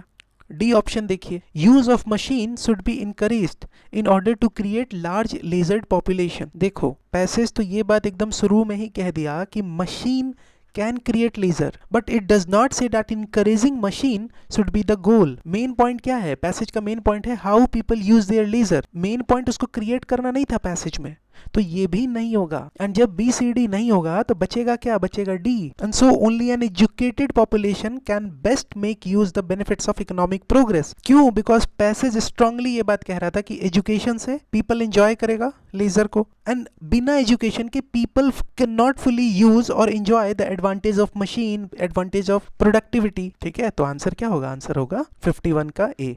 क्लियर है? तो अगर क्वेश्चन सॉल्व करने में डाउट हो, दिक्कत लगे, परेशानी हो, ठीक है, तो बाकी ऑप्शन को कट करने का प्रयास कीजिए एंड फिर जो बचता है वो आंसर होगा। एंड बाकी क्वेश्चन, बाकी स्टेटमेंट को तो आप आराम से कट कर सकते हो।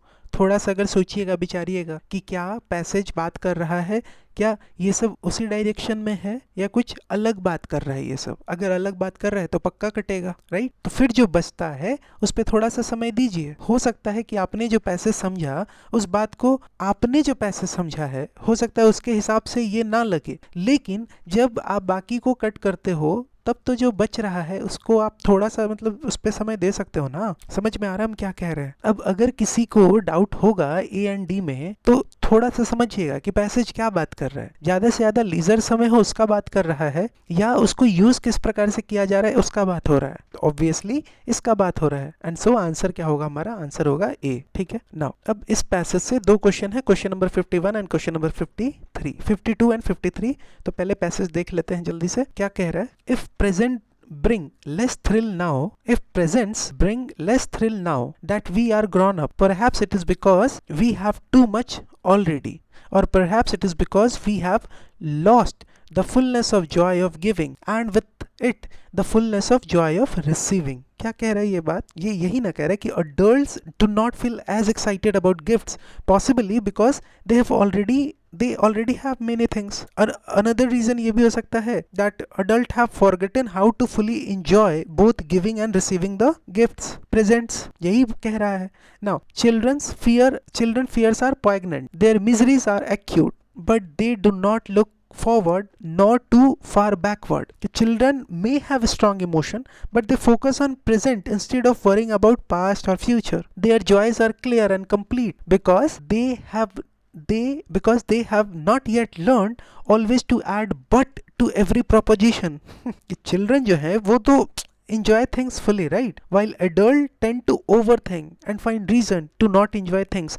एंड इसीलिए तो हर चीज में लेकिन बट ये सब यूज करते हैं. Perhaps we are too cautious, too anxious, too skeptical. Perhaps some of our cares should shrink if we thought less about them and entered with a more single-minded enjoyment into the happiness that come our way. तो क्या कह रहा है कि adult जो है ना वो बहुत ज्यादा चिंता करते हैं. They worry too much, doubt too much, hesitate too much. And if adults worried less and focused more on joy in the front of them, they might feel happier. है ना कि सारा टेंशन छोड़ के जो खुशी, जो जॉय उनके सामने है, अगर उस पे फोकस हो, टेंशन ना ले, तो वो ज्यादा हैप्पियर फील करेंगे. यही बात कह रहा है. नाउ अब क्वेश्चन देख लेते हैं. Question number 52. With reference to the passage which one of the following statement is correct. पहला स्टेटमेंट क्या है? It is not possible for adult to feel thrilled by presents. It is not possible for adults to feel thrilled by presents. Not possible. ये चीज passage कह रहा है क्या? Passage does not say it impossible. Passage तो सिर्फ ये बोल रहा है कि adult feel it less than children. तो ये तो नहीं होगा. पैसेज तो कहीं मतलब impossible words या not possible बोल के कुछ बोला ही नहीं, right? Now second देखिए, there can be more than one reason why adult feel less thrilled by present. This is correct ना? क्यों करेक्ट है आप बताओ? पैसेज ने तो बहुत सारे रीजंस दिए ना. Having too much, losing the joy of giving, over thinking और पता ना क्या क्या. तो ये तो हो ही जाएगा, होगा ना. देखो यहाँ पे perhaps we have lost the fullness of joy of giving, है ना. ये ओवर थिंकिंग, तो बहुत सारा कारण है. तो ये मतलब ये हो सकता है, लेकिन रुकना है भी, बाकी ऑप्शन भी पढ़ना है. The author does not know why adult feel less thrilled by present. आप एक बात बताओ, इतना सारा तो कारण दे रहा है. पैसेज तो बहुत सारे रीजंस बता दिए ना. तो author is not sure, author does not know, ये कैसे सही हो सकता है? तो ये तो गलत होगा. डी देखिए, adult have less capacity to feel the joy of loving और बीइंग लव्ड. क्या ये बात पैसेज कह रहा है कि एडल्ट के पास लेस कैपेसिटी है? बताओ, ये बात पैसेज कह रहा है क्या? पैसेज ये कह रहा है कि ये जो अडल्ट है ना, ये बहुत ओवर थिंक करता है. ये जो अडल्ट है ये बहुत मतलब दे वरी टू मच. ऐसा नहीं है कि adult lack love, adult lack emotion, adult have less capacity. ये सब बात ही नहीं है. तो जब आप सब कट कर रहे हो तो आंसर क्या होगा? आंसर होगा डी. सॉरी, आंसर होगा बी. ठीक है, क्लियर है. नाउ क्वेश्चन नंबर 53 देख लीजिए. The author of the passage is against. The author of the passage is against worrying to much about the past and future. किसके against में है बताओ? इसी चीज के तो अगेंस्ट में है कि बहुत ओवर थिंक करता है, बहुत मतलब बट वट लगाता है अडल्ट, बहुत मतलब पीछे का, आगे का, है ना, पास्ट का, प्रेजेंट, पास्ट का, फ्यूचर का बहुत सोचता है. इसी के बारे में तो पैसेज बोल रहा है. ठीक, दूसरा देखिए, तो ये तो सही है, लेकिन बाकी भी देख लेते हैं.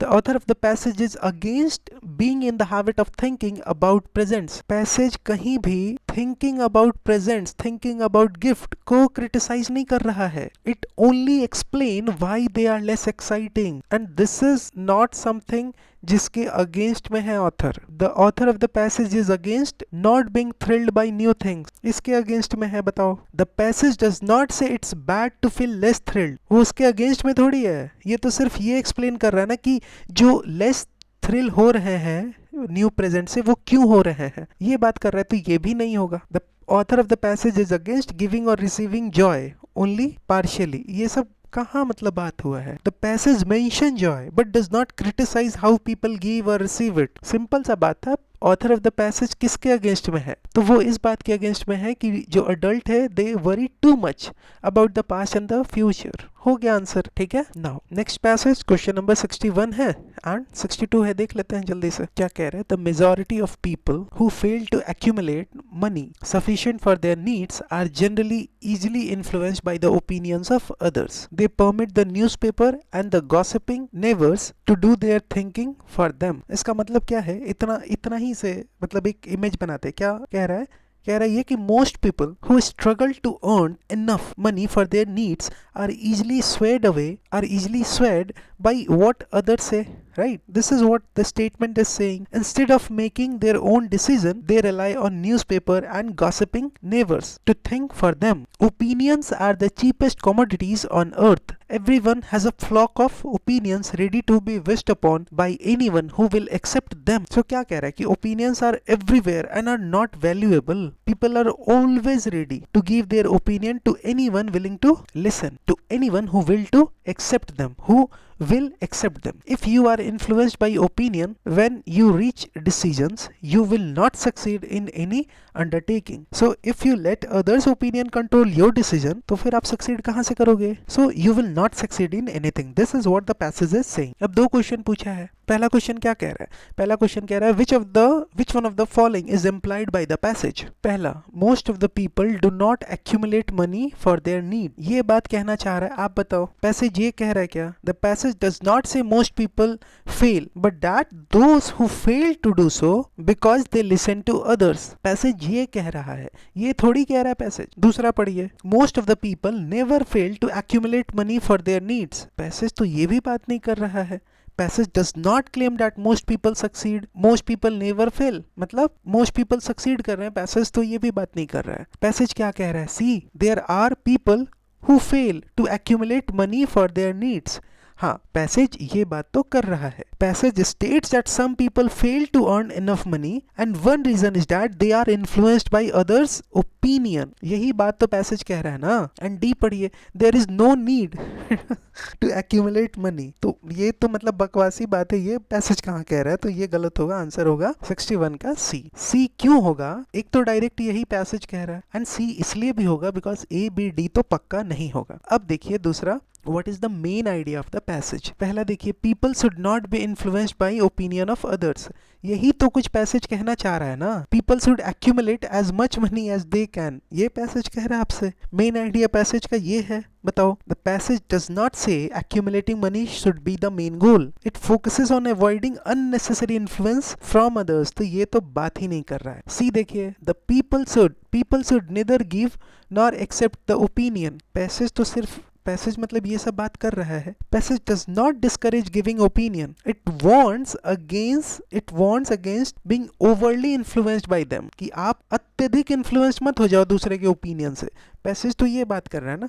पैसेज ये थोड़ी बोल रहा है कि ना ओपिनियन देना चाहिए ना एक्सेप्ट करना चाहिए. ये तो बात नहीं कर रहा है पैसेज. देखो डी पढ़ो. The people will succeed in any undertaking if they do not accept any opinion at all. Passage ये कह रहा है क्या? पैसेज तो ये बोल रहा है ना कि भाई देख, ब्लाइंडली फॉलो मत कर ओपिनियन को, राइट. ये पैसेज थोड़ी बोल रहा है कि आप सारे ओपिनियन को रिजेक्ट कर दो एंड आप रिजेक्ट करोगे तो आपको सक्सेस जो है वो मतलब गारंटी के साथ मिल जाएगा. ऐसा थोड़ी पैसेज कह रहा है. People will succeed if any undertaking if they do not accept any opinion at all. अगर वो ओपिनियन एक्सेप्ट नहीं करेंगे तो वो पक्का सक्सीड कर जाएंगे. ये पैसेज कह रहा है, ये भी नहीं कह रहा है. पैसेज क्या कह रहा है? पैसेज ये कह रहा है कि people should not be influenced by opinion of others. The passage emphasized that listening to too many opinion can prevent success and इसीलिए people should not be influenced by opinion of others. समझ में आया? ठीक है. Now अब देखिए ये छोटा सा पैसेज है एंड एक क्वेश्चन इसमें पूछ रहा है. देखो पैसेज क्या है. अच्छा क्या पूछ रहा है? With reference to the above passage correct statement. ठीक है चलो. पैसेज क्या कह रहा है? The social order is sacred right which is the basis of all other rights. Nevertheless this right does not come from nature and must therefore be founded on convention. कितना अच्छा मतलब स्टेटमेंट है. आप इसको इंडियन सोसाइटी वाले question में भी use कर सकते हो. आप बताओ कि इस तरीके के स्टेटमेंट को आप किस तरीके के क्वेश्चन में करोगे. दिमाग प्रोसेस कर पा रहा है चीज, समझ पा रहे हैं हम क्या कहना चाह रहे हैं यहाँ पे. Social order, social structure, this is an important right and all other rights depend on it. This is the basis of all other rights. Social order is not something natural. It is created by agreement. It is created by convention. अब with reference to the above passage which of the following statement is are correct. पहला statement देखिए, conventions are the source of rights of man. सही है ना? कैसे है सही? आप बताओ. बिकॉज कन्वेंशन से आपको क्या आ रहा है, सोशल ऑर्डर, समझिएगा। And social order is the basis of all rights, right. तो पैसेज तो कह रहा है ना कि social order is based on conventions, is based on agreements, and since social order is the basis of all rights, it means human right come from convention, right. तो पहला statement सही है, हमको आंसर पैसेज के हिसाब से देना है, ठीक। दूसरा देखिए, rights of men can be exercised only when there is social order, कि जब सोशल ऑर्डर होगा तभी आप राइट्स ऑफ मेन, राइट जो है वो आप एक्सरसाइज कर सकते हो। सही बात है ना, क्योंकि सोशल ऑर्डर जब होगा तभी राइट्स होंगे, because social order is the basis of all rights. तो सोशल ऑर्डर होगा तो राइट्स होगा, राइट्स होगा तभी तो एक आदमी अपने राइट को एक्सरसाइज कर पाएगा। This is also correct. समझ में आ रहा है कैसे सॉल्व करना है, समझ में आ रहा है एकदम, ठीक है ये बात। तो आंसर क्या होगा, सी बोथ 1 and 2। अब चलो, अब यहाँ क्वेश्चन नंबर 71 and 72 सॉल्व करना है। चलो जल्दी से पैसेज पढ़ लेते हैं। To encourage research is one of the functions of university, ठीक है। Contemporary universities have encouraged research not only in those cases where research is necessary but on all sorts of entirely unprofitable subjects as well, है ना। So universities are responsible for promoting research, यही बात कह रहा है। And साथ ही साथ ये भी कह रहा है कि modern university promote research even when it is not useful, even when it is unprofitable, यही बात तो कह रहा है अभी तक ना। Now, scientific research is probably never completely valueless, however silly and insignificant it may seem, however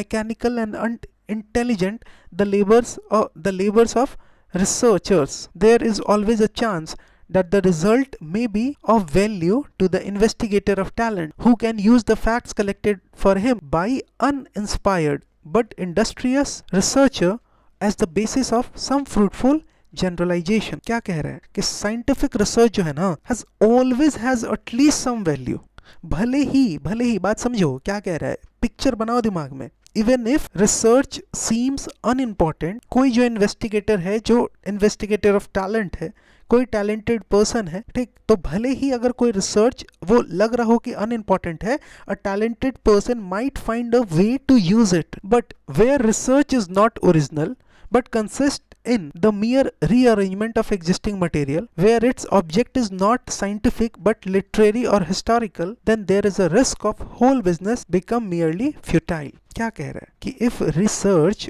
only rearranges the existing knowledge, तो फिर वो तो useless होगा ना, बस यही बात कह रहा है, ठीक। अब हमसे क्या पूछ रहा है यहाँ देखिए 71, the author's assumption about scientific research is that it is never very valuable।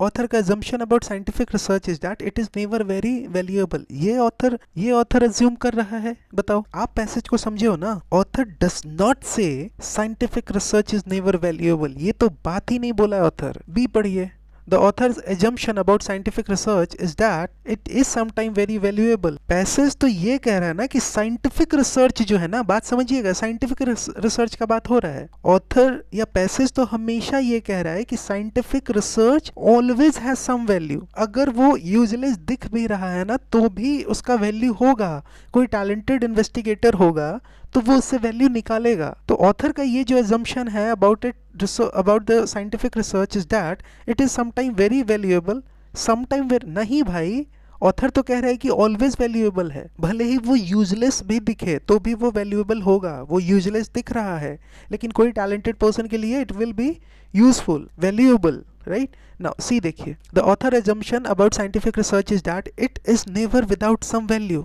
This is correct कि ऐसा कभी नहीं होगा कि उसका कोई वैल्यू ना हो।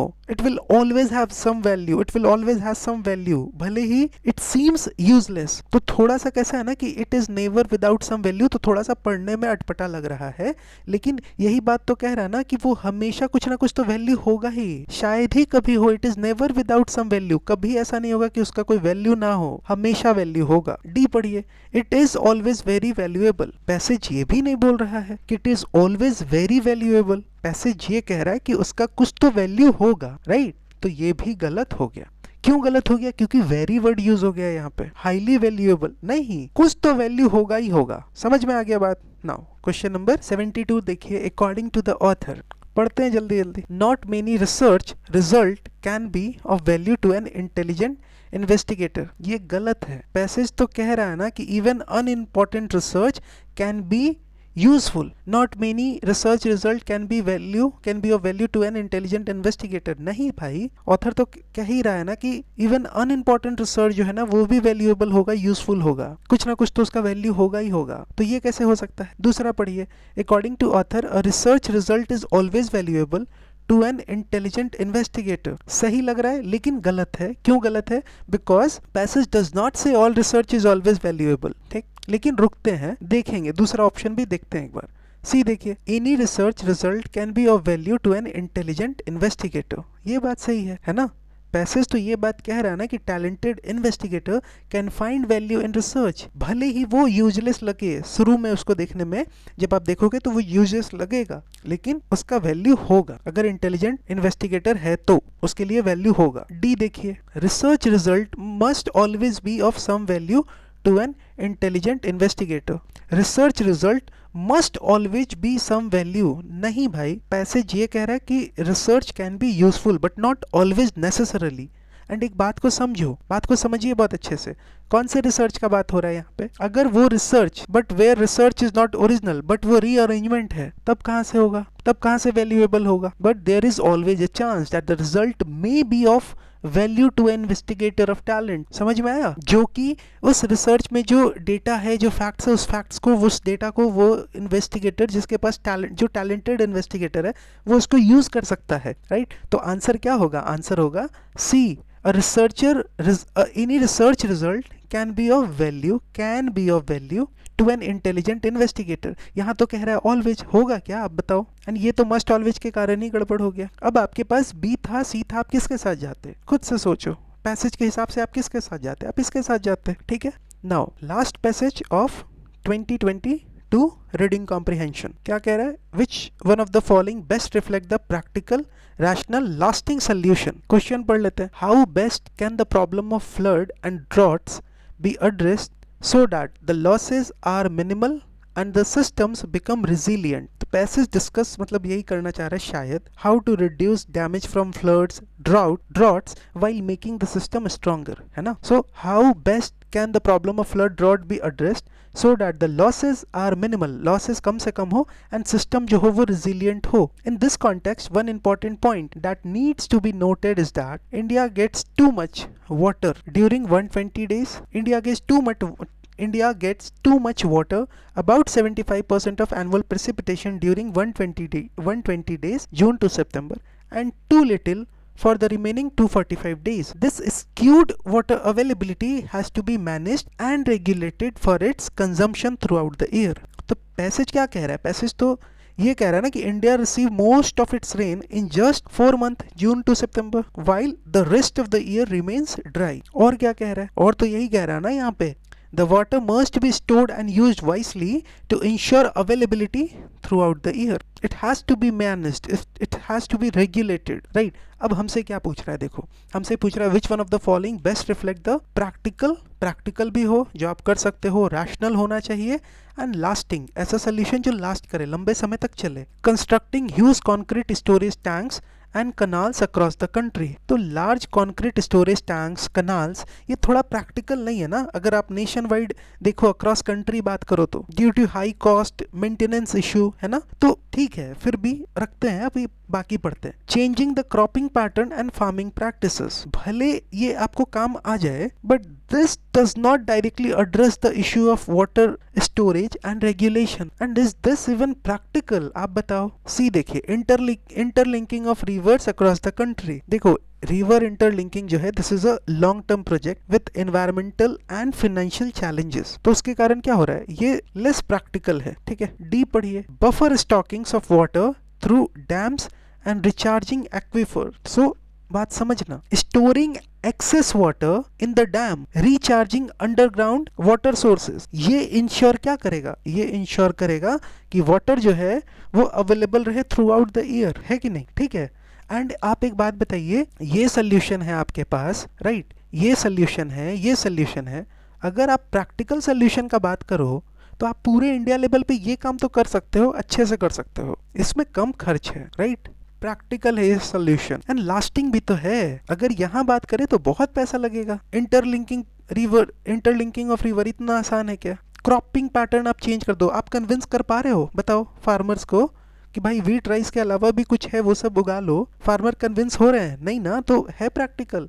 नहीं। प्रैक्टिकल क्या है? प्रैक्टिकल डी है।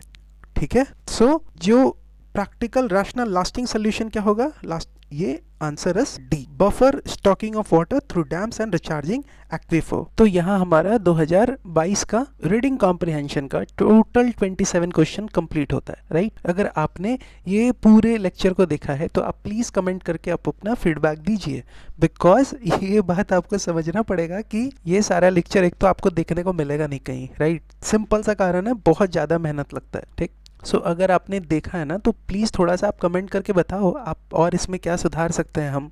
एंड प्लीज़ आप लाइक कीजिए, आपके लाइक करने से हो सकता है थोड़ा सा वीडियो को मोमेंटम वो मिल जाए, है ना, बिकॉज यूट्यूब के एल्गोरिदम इसी प्रकार से काम ही करता है। सो या इसके अलावा मैंने पहले ही आपको बताया कि टेलीग्राम चैनल एंड ग्रुप पे मैंने अपलोड कर दिया है सीसैट का जो ऑफिशियल क्वेश्चन पेपर है अलॉन्ग विथ ऑफिशियल आंसर की।